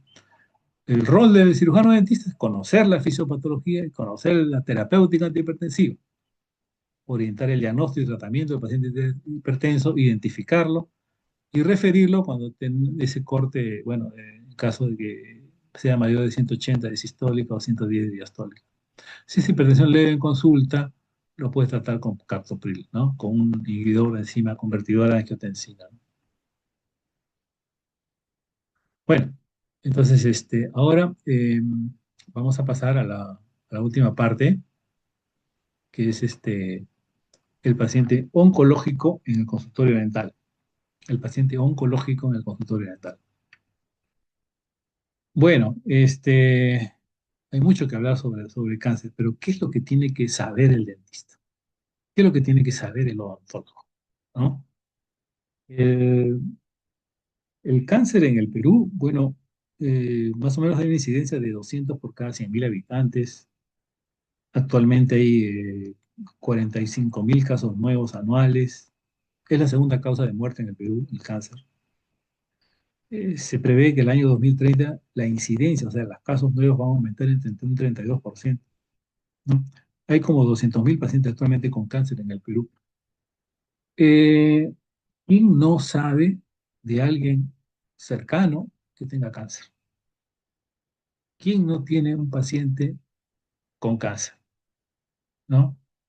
¿Qué familiar no ha muerto cercano a ustedes con cáncer? ¿No? Ahora, es conocido que el tratamiento con cáncer produce clásicas consecuencias, ¿no? Como es, por ejemplo, la alopecia, la caída del cabello, las náuseas, los vómitos, producto de quimioterapia, pero poco se sabe de las repercusiones orales del cáncer, del tratamiento oncológico. Poco se sabe de eso. Yo quisiera enfocarme en eso, en lo que necesita saber el odontólogo, ¿no? El tratamiento oncológico puede causar complicaciones, puede causar secuelas graves y letales, ¿ya? Graves y letales. Ahora, para evitar o reducir las complicaciones, el odontólogo debe ser parte del equipo multidisciplinario, junto con el oncólogo médico, con el cirujano oncólogo, con el oncólogo radioterapeuta, con el oncólogo patólogo, con el foniatra, con el psicólogo, en fin, con las enfermeras oncológicas. Bueno, la atención debe ser debe ser una primera línea en la prevención de eventos adversos. Una primera línea en la prevención de eventos adversos. La interrelación entre todos los integrantes del equipo asegura mejores resultados en la duración y en la sobrevida del paciente. Se ha mejorado, aunque parezca mentira, mucho el tema de la sobrevida global, del periodo libre de enfermedad, ¿no? En general del tratamiento, porque bueno, hay nuevas drogas, ¿no? Pero como todo ocurre, bueno, tiene tiene sus bemoles, ¿no? Vamos a pasar a explicar de manera somera porque no quisiera desviarme del tema, ¿no? Bien, el paciente oncológico. Realizar la evaluación un mes antes del inicio del tratamiento oncológico. Todo paciente que va a iniciar tratamiento del cáncer, radioterapia, quimioterapia, cirugía, drogas inmunomoduladoras, terapias adyuvantes, drogas target, todas esas, ya debe trasplante de células madre. Bueno, toda- todo paciente debe, antes de iniciar el tratamiento, ya pasar por odontología, ¿no? Entonces el odontólogo tiene que hacer un cronograma para el tratamiento dental. Entonces, hay que completar los tratamientos invasivos con anticipación. Si va a recibir radioterapia, por lo menos unas 2 semanas antes, ¿no? Entonces, este primer periodo es fundamental para disminuir los eventos adversos. Si no se trabaja en ese periodo, después es más difícil, más complicado, más complicado. Eso lamentablemente muchos médicos no saben, no lo entienden, no lo comprenden. Nosotros tenemos que estar atentos sobre eso, ¿no? El tratamiento odontológico es fundamental antes de iniciar el tratamiento oncológico, ¿no? Entonces, porque ahí, mientras no reciba las drogas, mientras no esté sometido a los eventos adversos de la radioterapia, la quimioterapia, podemos nosotros perfectamente tener la garantía de que, bueno, no vamos a tener repercusiones si hacemos algún proceso, una desfocalización, ¿no? Porque si la desfocalización la hacemos después, no vamos a poder retirar de repente sus remanentes radiculares, vas a tener que hacer entonces los remanentes y para después sacarlos igual porque no se puede hacer extracciones, porque te puede venir una osteoradionecrosis o una osteonecrosis, ¿no? O vas a tener mayor riesgo de una infección, porque un paciente está inmunosuprimido. Entonces, esta primera fase es fundamental, ¿no? Hay que posponer procedimientos de cirugía ocular electiva. No se te va a ocurrir colocar un implante a un paciente pues, que va a recibir radioterapia al mes siguiente, ¿no? Eso de ninguna manera. Entonces, que esos procedimientos que sean electivos tienen que ser para después, ¿no? Todo lo que hay que desfocalizar, dejar la boca perfecta en cuanto a cero focos infecciosos, cero caries, una enfermedad periodontaria inactiva, eliminar las pulpitis, ¿no? Y todo eso, ¿no? Y todos los irritantes locales. Entonces, esta parte es, este es nuestro trabajo principal. Este es nuestro trabajo principal, ¿no? Ahora, un poco para saber el escenario actual de la oncología. Y ya en el Perú, ¿ah? Ya en el Perú. Por ejemplo, la cirugía ahora está en boga lo que es la cirugía robótica. En el INEM, por ejemplo, hay 2 o 3 robots que operan, ¿no? Sobre todo cirugía de mama. Esto poco a poco va a entrar más todavía, ¿no? Entonces, tenemos que conocer que la cirugía, pues, ha mejorado mucho, ¿no? La cirugía del cáncer, ¿no? La cirugía, pues, digamos, de alta, de alto nivel, ¿no? Un mejor pronóstico, más predecible, ¿no? La cirugía robótica. En el caso de la radioterapia también, ¿no? Una radioterapia menos, con menos dispersión, ¿no? Más focalizada, ¿no? Esta, esta radioterapia estereotáctica, ¿no? Que ya también hay ahorita en el INEM, ¿no? Bueno, la quimioterapia convencional que desde hace décadas sigue con los mismos tipos de quimioterápicos, fluoroacilo, platino, alcaloides de la vinca, metotrexate, todas esas drogas que es conocido todas las repercusiones que tienen terribles, se siguen usando porque, bueno, eso está cubierto por el Seguro Integral de Salud, ¿no? Entonces, todos los pacientes que van al hospital, en este caso al INEM, pueden someterse a eso, ¿no? Lo que sí, lo de las drogas tarde que se usan en otras realidades, y acá realmente muy poco por los costos, ¿no? Que mejoran pues la sobrevida bastante, son drogas que están teniendo, eh, digamos, la nueva punta de lanza de la terapéutica oncológica, ¿no? En este caso, por un lado, los anticuerpos monoclonales y por otro lado, las drogas, las moléculas pequeñas. Entonces, todo lo que termine en MAP, como en este caso el blinatumomab, por ejemplo, son anticuerpos monoclonales. Todo lo que termine en el sufijo MAP son anticuerpos monoclonales. Y todo lo que termine en el sufijo INIP, esas son moléculas pequeñas, ¿ya? Entonces aquí la blinatumomab, que también se usa de hace muchos años los anticuerpos monoclonales, pero que ahora hay avances y hay anticuerpos monoclonales bien específicos, ¿ya? Se han mejorado mucho esto, ¿no? Que actúan tanto contra la célula cancerosa, contra digamos, potenciando a la célula de defensa, ¿no? Estas drogas TARI o drogas Diana, digamos, ¿no?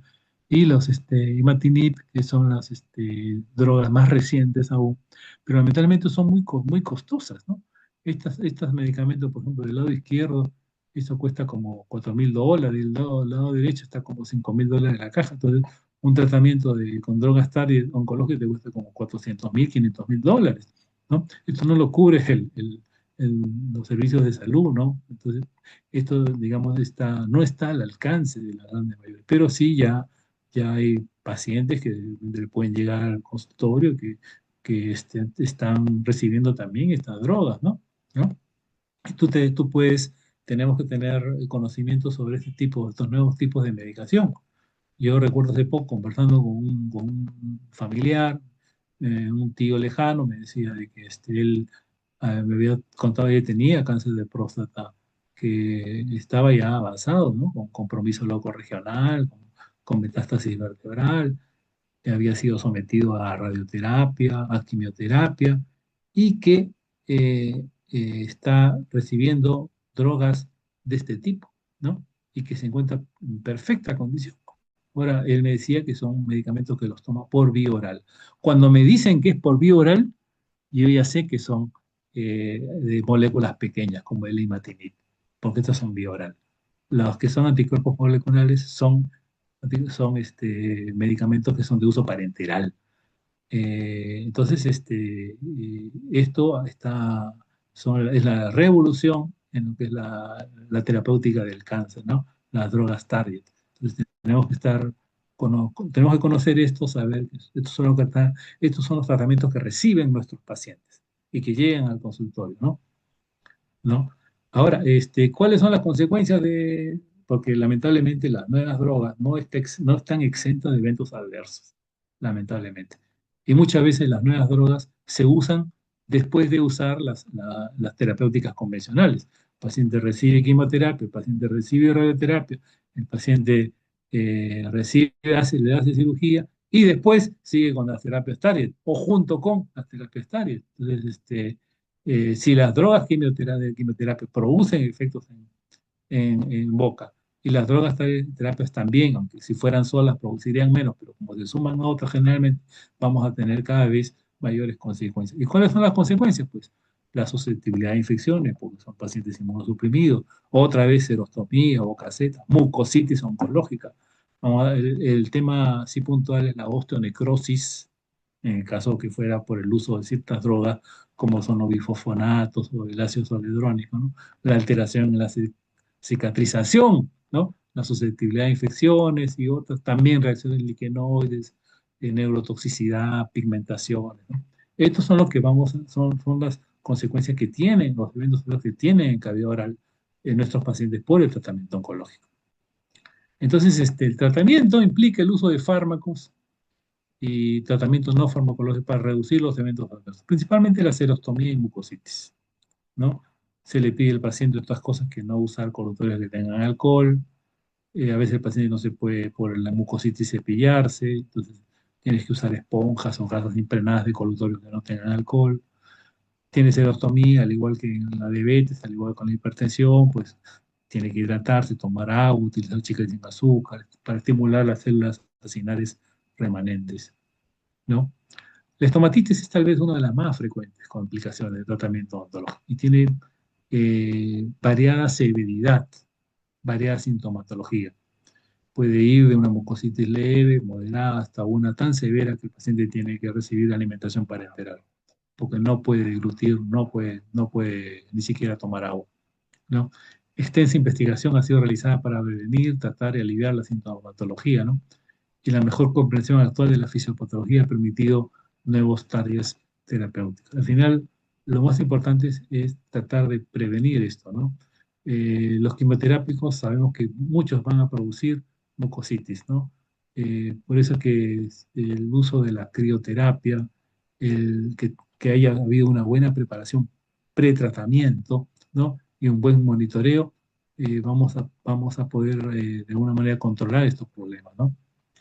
Entonces, el paciente oncológico tenemos que tener, bueno, qué tipo de cáncer tiene, cuál es su localización, cuál es su estadio y qué tipo de tratamiento está recibiendo, ¿no? ¿Qué cáncer frecuente? Más frecuente es cáncer de pulmón, cáncer de próstata, en caso de las mujeres, cáncer de mama, cáncer de cervix. Si es in situ, si tiene un compromiso solamente loco regional o ya tiene metástasis, ¿no? En qué tipo de tratamiento está recibiendo también, ¿no? Eso necesitamos saber para conocer las repercusiones que tiene o que va a tener, ¿no? ¿Y cuál es el rol del odontólogo en las fases? Principalmente vemos en la primera fase, ¿no? Y después, pero si ya llega un paciente y no se le ha hecho una buena primera fase y viene con algún problema durante el tratamiento, bueno, hay que atenderlo, pero creo que ya sería un enfoque ya, un abordaje, digamos, ya más de especialidad, no tanto y que sale un poco de los objetivos de esta conferencia, porque digamos, los pacientes que están con tratamiento del cáncer y que tienen una complicación oral, pues en verdad deben ser atendidos en el hospital de manera especializada, porque hay el riesgo muy alto, el riesgo muy alto. Entonces, en una evaluación ontológica integral, pre-tratamiento, en eso sí tenemos que ser conscientes y saber, ¿no? Todas estas cosas. Manejo ontológico durante la terapia oncológica, ¿no? Protocolo para prevenir y tratamiento de osteoradionecrosis, la osteoradionecrosis por la radioterapia, ¿no? Y bueno, eso pues tener muy en cuenta y no ocurrírsele a uno, pues paciente ha recibido radioterapia y hacer una extracción sería realmente o hacer una extracción de un remanente radicular o una zona irradiada, o un paciente que recibe bifofonatos, ¿no? Es condenado de repente a que le hagan una mandibulectomía, ¿no? Como ha ocurrido, he visto casos en el INEN de ese tipo, ¿no? Que de manera tan irresponsable se hacen extracciones en este tipo de pacientes, ¿no? Con consecuencias realmente devastadoras, ¿no? Estrategias de rehabilitación oral y maxilofacial post-tratamiento, ¿no? Ya cuando ha culminado el tratamiento, a veces quedan resecciones, quedan, pues, digamos, hay que hacer rehabilitaciones. Esto ya también es de especialidad, ¿no? En tener un enfoque interdisciplinario con oncólogos y otros profesionales de salud, protocolo de seguimiento odontológico a largo plazo y siempre educación del paciente para prevenir eventos adversos, ¿no? Algunos ejemplos de consecuencias en orales, ¿no? La gingivorragia, ¿no? Hay pacientes de repente por efectos de la medicación, que son inmunosupresores, que depleta todo, inclusive las plaquetas tienen hemorragias espontáneas. O pacientes con leucemia de repente pueden debutar con gingivorragia, ¿no? ¿No? Una leucemia que tiene invasión de encía, ¿no? ¿No? Es uno de los eventos adversos que pueden tener, ¿no? Como hay inmunosupresión, es frecuente que se presenten herpes en la boca, ¿no? Eh, o la mucositis oral, que también es muy frecuente, producto de la acción de los quimioterápicos que van a producir pues, el daño. Si el paciente pierde el pelo, es porque, digamos, hay un quimioterápico que está actuando sobre células que tienen mucho turnover, mucho recambio celular, y en la boca pues tienen, pues están muy sensibles a la acción de los quimioterápicos, ¿no? Y se va a producir estas lesiones que pueden tener ulceraciones a veces muy grandes, ¿no? La osteonecrosis produce también de drogas como no hay que confundir osteonecrosis con osteoradionecrosis. Osteoradionecrosis es por la radioterapia y osteonecrosis es por la acción de bifosfonatos, ¿no? Que se usan por algunas tipos de cáncer como el mieloma múltiple, que son drogas antirresortivas, pero también son drogas antiangiogénicas y que lamentablemente los bifosfonatos se quedan pues, en el hueso durante meses, ¿no? Entonces, no se puede hacer este procedimiento en paciente que ha recibido bifosfonatos así nomás, tiene que pasar un año, ¿no? Entonces hay que tener mucho cuidado con los pacientes que reciben drogas que producen eh, drogas antirresortivas, antiongogénicas como los bifosfonatos, ¿no? Y la serostomía, producto pues también del daño que se produce en las glándulas salivales, ¿no? Bueno, entonces el paciente oncológico, uno de cada 6 fallecidos es por cáncer. Cáncer es la segunda causa de mortalidad en el mundo, también en el Perú. 70% de fallecidos en países pobres es por cáncer. Tiene un enorme impacto emocional en pacientes y familiares. En el Perú, 45.000 casos nuevos. Los pacientes que reciben quimioterapia, el 40% te va a hacer complicaciones orales, como ya he mencionado. Y si ha recibido trasplante de células de autotrasplante de médula ósea, van a tener 70% de complicaciones, porque para pacientes oncológicos que reciben trasplante de médula, reciben una quimioterapia mucho más intensa. Y por eso que hacen más complicaciones orales.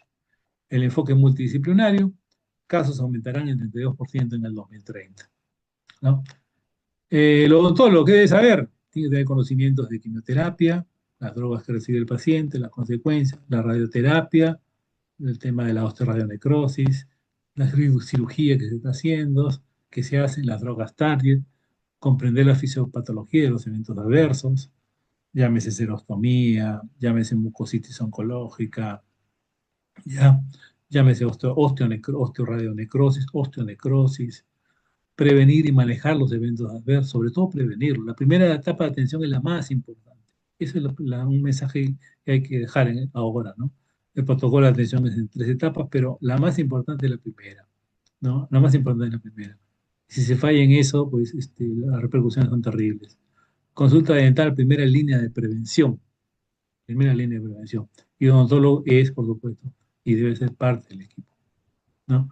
Algo sobre la mucosis oncológica, sin duda, la repercusión más frecuente afecta el tratamiento oncológico, porque eso va a hacer que no se cumpla el esquema de tratamiento. Y eso es muy importante en cáncer, ¿no? Cumplir el tratamiento, el esquema de tratamiento. Si no se cumple, va a aumentar se reduce las probabilidades se reduce el pronóstico bastante, ¿no? Afecta el tratamiento oncológico, el paciente no puede comer, no puede deglutir, tiene que suspender la quimioterapia, ¿no? La prevalencia de la mucositis está en aumento, por lo ya señalado, ¿no? Por las nuevas drogas, bueno, está, pues, ¿no? Cada vez hay más pacientes con cáncer también, ¿no? Tiene diferentes grados de severidad, es muy importante en la primera fase para que esa severidad disminuya, afectarla, ¿no? Digamos, bloquearla o ralentizarla, ¿no? Es una disrupción de la integridad epitelial. Lo que pasa es que la quimioterapia, la droga llega al tejido conectivo, sobre todo al tejido conectivo subepitelial, y a partir de ahí se va a afectar el DNA de las células, se van a afectar la relación que hay entre el tejido conectivo y el epitelio. Recuerden que el epitelio es vascular y que hay factores de crecimiento que parten del tejido conectivo subepitelial hacia el epitelio. Eso se bloquea con la quimioterapia. Entonces, quedan pues sin vinculación al tejido conectivo con el epitelio y eso produce pues la mucositis, ¿no? Se va a alterar la célula basal, después ya se va a hacer una úlcera. A veces es tan grande, tan extensa y tan terrible que puede causar muchos problemas al paciente. Tiene variada sintomatología, es una complicación frecuente, altera la calidad de vida, lo más, y no hay pues un esquema de tratamiento, digamos, definido, ¿no? Más son aspectos referidos a la paliación, ¿no? Sin duda la prevención, como siempre, es lo más importante. Bueno, con esto termino. Quisiera agradecer a Cedric. No sé si hay, señor Tejada, alguna pregunta sobre esto. Gracias, doctor, gracias, gracias. Sí, doctores, alguno que desee realizar alguna pregunta lo puede realizar al chat o puede activar su micrófono para que podamos resolver algunas preguntitas que tengan por allí, por favor.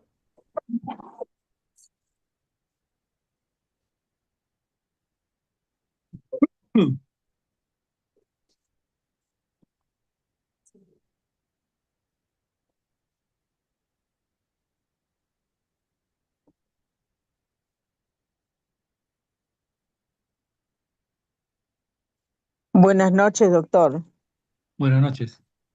Sí, yo trabajo en ciencias neurológicas. El paciente oncológico que además tenga un problema neurológico degenerativo, ¿qué tipo de medicación me recomienda usted? ¿Qué tipo de problema neurológico degenerativo tiene? ELA Esclerosis lateral amiotrófica. Ya. ¿En qué estadio? está en el segundo estadio, está el paciente. Ya. Estadio, bueno. Y ¿qué tiene, aparte de eso, tiene una neoplasia? Sí. Ya. ¿Qué tipo de neoplasia tiene?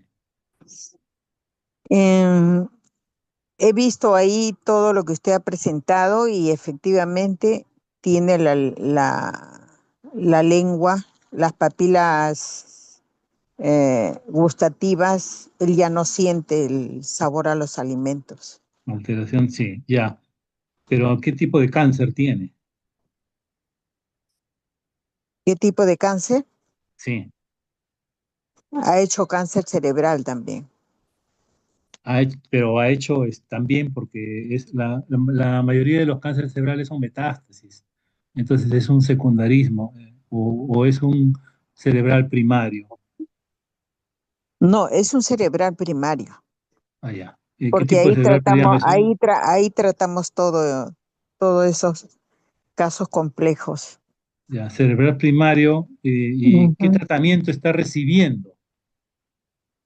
Todo lo que es tratamiento, todo lo que es para el ELA, Ya, todo pero el para el cáncer, ¿qué tratamiento está de recibiendo? medicamento, toda la medicación que es para el ELA. Ya, pero para el cáncer, ¿que ha Usted, recibido usted, cirugía, le han hecho quimioterapia? no, no, no, nada de cirugía se le ha podido hacer, Ya, no es nada de operable. cirugía. Sí, no, no, No es- no se le ha operado, no se le ha operado, solamente está con medicación nomás. pero no sabe qué medicación toma, No, recibe. Ya, solamente, pero esa medicación, digamos, no sabe si es solamente paliativo o es tratamiento oncológico. no, ahí todo el tratamiento neurológico que se le da a todos los pacientes son paliativos, porque como todo es degenerativo, Ya, entonces ya sabemos que eso va a tener un progreso lento, ya, pero porque va a ser lento su progreso, ¿no? claro, pero con lo que me está diciendo no es claro para mí si lo que tiene eventos adversos en boca es por el tratamiento oncológico. Es decir, porque si el paciente está recibiendo, por decir, quimioterapia o radioterapia, entonces los problemas que tienen en boca es como consecuencia de eso, ¿no? Ahora no, se me dice que solamente está recibiendo tratamiento para el ELA, eh, pero para el tratamiento oncológico solamente está recibiendo tratamiento paliativo, ¿no? Es decir, le estarán dando pues de repente le estarán dando corticoide o le están dando para el dolor, ¿no?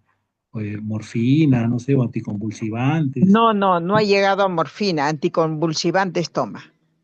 Está anticonvulsivantes, contra mal. ya, tramadol Sí. y anticonvulsivantes, ¿no? Pero Ujú. no es claro si está recibiendo el tratamiento quimioterápico, por decir, o drogas táctiles que le No, no, produzcan en no, boca no. esos eventos adversos, ¿no? Entonces, en boca me dice que tiene, Sí, este, todo le dan licuado, ya, porque ya no, pues el paciente está delicado a pesar que es joven. ya, ya. Y los eventos, Como no tengo el consentimiento informado y es de un hospital, no puedo revelarlo. ya, pero los eventos adversos en boca que tiene, por ejemplo, tiene serostomía, tiene mucositis, tiene Sí, glossodinia, tiene eh, gingivitis, tiene tiene- mucositis. Sí, ya, sí tiene, tiene toda esa patología adversa porque no lo ya, ayuda en nada, ¿no? tiene gingivitis, tiene mucositis. Entonces, Sí, bueno, entonces, pero digamos al paciente supongo que habrá pasado lo han llevado a odontología o cómo hacen ese, pues el paciente está postrado. le hacemos interconsulta porque como tiene CIS el paciente, le hacemos la interconsulta con el Hospital 2 de Mayo. Pero ahí en neurológicos hay odontología. Claro, Pero ¿por qué sí, no, por qué tienen que ir a nosotros 2 de vemos mayo? odontología. No, no, no, la parte oncológica del cerebro. Ah, la parte oncológica la hacen con el 2 de mayo. Sí, con el 2 de mayo. Ya, pero la parte de atención odontológica, Ah, no, la parte odontológica la estoy asumiendo yo. ya. Entonces, de lo que usted me puede decir del paciente, ¿cuál es el evento adverso principal en boca? Es que no siente sabor a nada el paciente. Ya. El No paciente está siente con, sabor a nada y tiene dolor, pues, ¿no? Tiene ya. dolor cuando come alimentos, entonces ya todo es por sonda nomás. No puede, no No a puede la tomar hora que alimentos sólidos, no toma alimentos sólidos. pero sí puede tomar bebidas, Sí, líquidos, sí, sí. líquidos sí. Líquidas, sí, líquidas. Entonces estamos hablando de una mucositis tipo 3, ¿no? Ujú, Pues la 4 es la que ya no puede tomar, ¿no? Y claro. que está, digamos, desde la disfagia, ¿no? más producto por la mucositis orofaringe que tiene, ¿no? Claro, la mucositis orofaringe y el problema neurológico, oncológico, que no lo ayuda, pues, al Ya, paciente. porque, Es pero muy inestable. él si no tuviera, si no tuviera ELA, digamos, él podría deglutir. Ahí también hay, claro, si no tuviera el ELA, pero también tenemos pacientes que tienen VIH Claro, en otra claro, sala y que tienen problemas neurológicos.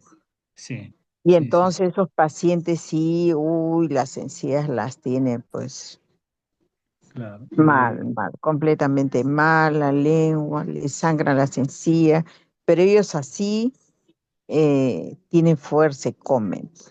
Ya, ya, pero, Claro, no alimentos duros, blandos, todo se le da blando, blando. Pero claro, sí tiene la posibilidad de comer. En cambio, en el ELA no, porque ellos se atragantan. claro, claro. Ellos no tienen mucha dificultad para tomar los alimentos. Ya cuando están avanzados, sus estadios son de Entonces, riesgo. prácticamente es un paciente que está en paliativo, ¿no? Porque realmente Sí, tiene ELA y además tiene cáncer cerebral, pues digamos, no es lluvia sobre mojado, ¿no? sí, No solamente buscar paliar digamos, claro. Y yo le indico, pues esto, los enjuagatorios sin alcohol, ¿no? Yo uso mucho el Vitis, ya, mucho ya, uso el Vitis. ya. Entonces, esto, el Vitis y ahí les digo a las enfermeras, a las técnicas, pues que le hagan le pasen, no, ya no le pasen los cepillos, sino solamente humedezcan la gasa y le pasen por las piezas Claro, dentarias y las encías, porque ahí no se puede pasar ni el cepillo blando. ya, pero en el caso Porque de la mucositis, no es claro para mí qué la esté causando. deben ser los medicamentos que están suministrándole, pues. Es como Pero, en el paciente con epilepsia. El paciente con epilepsia de por sí tiene una gingivitis. De por sí tiene una gingivitis por los mismos medicamentos que también toma, ¿no?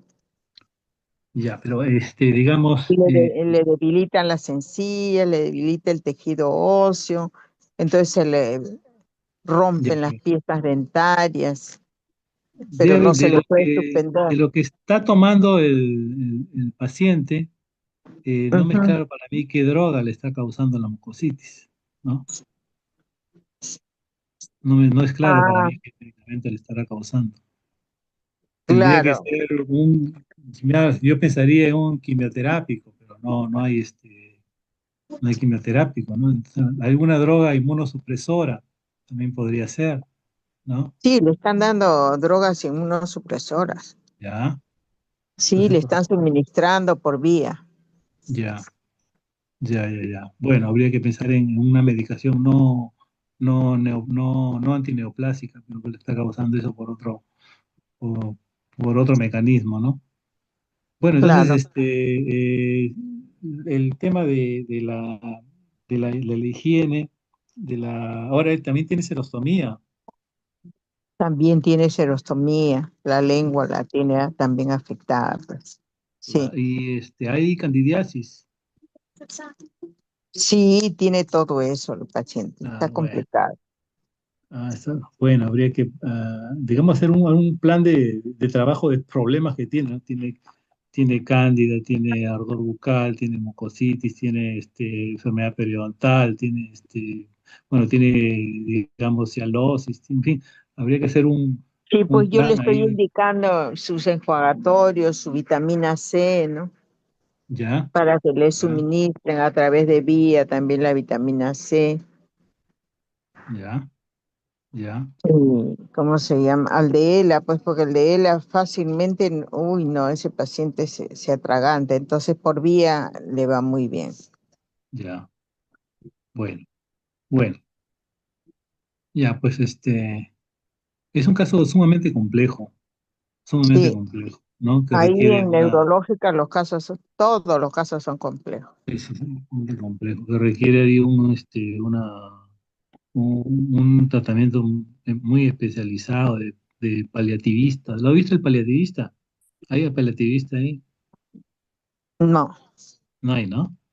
no, no tenemos. Así, bueno, bueno, ya, bueno, gracias. Lamento no poderle ayudar mucho, es un caso sumamente complejo. No, no, Sí, yo sí, no tengo experiencia en el caso de, de digamos, ELA, tratamiento de mucositis o de problemas, de eventos adversos orales en pacientes que tienen neurológico. neurológicos, que además Tienen tienen cáncer. sí, pues una comorbilidad Sí, muy, muy complicada, ¿no? Muy complicada. exacto. Sí, pues Bueno, sí, sí, sí. bueno, gracias, doctor. Sí, gracias también. Bien, De acuerdo, señor doctores. Tejada, ¿Alguna otra preguntita, doctores, para ir finalizando, por favor? Doctor, por acá le comenta la doctora Marixa Ballenas. Dice, gracias, doctor Ricardo. Muy interesante y útil compartir su conocimiento en esta área. El comentario sobre el ELA junto con el cáncer es muy complicado. claro. Y es un, bueno, escapa un poco el foco de la conferencia que se refiere más al dentista de práctica privada, ¿no? A los casos que estamos recibiendo, ¿no? No a los casos de atención hospitalaria, sobre todo de atención de hospitales que son institutos, es decir, que son digamos ya de especialidad, ¿no? Como de ciencias neurológicas, ¿no? ¿No? Escapa un poco a lo que es el, el enfoque de esta conferencia, ¿no? De todas maneras, por supuesto que es muy importante lo que dice la doctora, ¿no? Cuánto es lo que nosotros tenemos que preocuparnos por esos tipos de pacientes, los dentistas que están en los hospitales, ¿no? eh, que no, a veces no cuentan con las herramientas para poder, o ni siquiera son llamados, ¿no? Necesitamos que nuestros colegas que están en hospitales, digamos, que afrontan ese tipo de pacientes, ¿no? Tan difíciles, tan complicados, tengan el soporte, el apoyo para poder enfrentar esa problemática, ¿no? Con casos tan complejos. Bueno, no sé si hay algo más. Sí, doctor, por acá tenemos una preguntita más. ¿Cómo tratar a los pacientes con Parkinson? A ver, el paciente con Parkinson recibe una medicación, ¿no? Primero, el esquema, digamos, en general es el mismo, ¿no? En el sentido de que si tiene una buena o no tiene una buena adherencia al tratamiento, en qué estadio de su enfermedad tiene, ¿no? El Parkinson lamentablemente es una enfermedad incurable, degenerativa, progresiva. La medicación, pues, no, lo que hace un poco es ralentizar el proceso, ¿no? ¿No? Entonces, pacientes que son pacientes también muy complicados de poderlos atender, ¿no? Yo no tengo yo experiencia con pacientes con He visto, sí, yo también he rotado por el Instituto de Ciencias Neurológicas, ahí donde está la doctora, ¿no? Hemos visto casos de ese tipo, ¿no? Inclusive hasta en jóvenes, pero Parkinson suele instalarse en personas mayores, ¿no? Y lamentablemente, pues, tiene un curso, pues, progresivo, ¿no? Ahora, ¿cómo atender esos pacientes? Eso también escapa de esta conferencia, ¿no?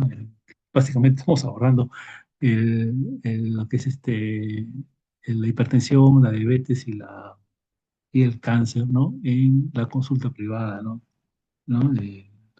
Yo creo que ese tipo de pacientes deben ser referidos para una atención como puede ser en el Instituto de Ciencias Neurológicas u otro hospital general, ¿no?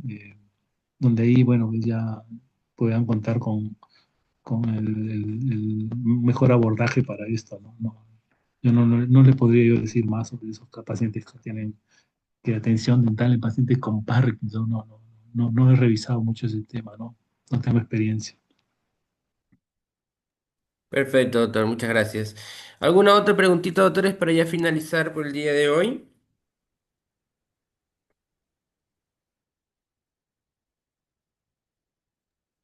Doctores, también recordarles que la grabación del Zoom del día de hoy está siendo grabada y voy a dejar mi número por acá en el chat para que puedan solicitarla en todo caso. De igual manera va a ser compartida en los grupos, ¿no? Pero en caso de que deseen solicitarla, les voy a dejar mi número en el chat para que me puedan escribir y poderles enviar. La grabación estará disponible, puede ser a partir del día de mañana jueves o el día viernes. Doctor, por acá dice la doctora Marixa, dice, gracias doctor por su empeño, por la investigación y su ánimo de potenciar la salud oral de nuestros pacientes. Solo nos queda mejorar la higiene de nuestros enfermos con sus enfermeros.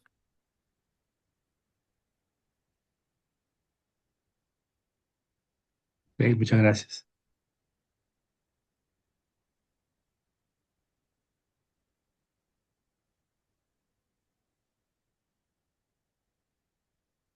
Por acá sí dejan en el chat, doctores, mi número para que puedan solicitarlo. Como les comentaba, estará disponible puede ser el día de mañana jueves o más tardar el día viernes. Estará listo ya la grabación y estará también subida en nuestras redes sociales, en este caso YouTube, ¿no?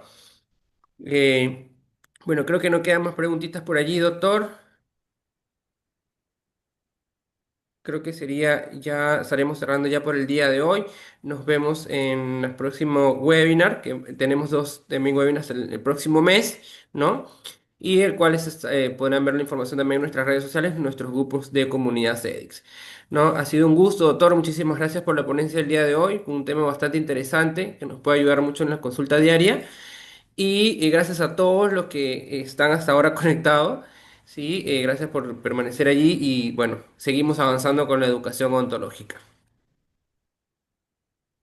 Muchas gracias, buenas noches. Gracias, doctor. Hasta luego. Buenas noches.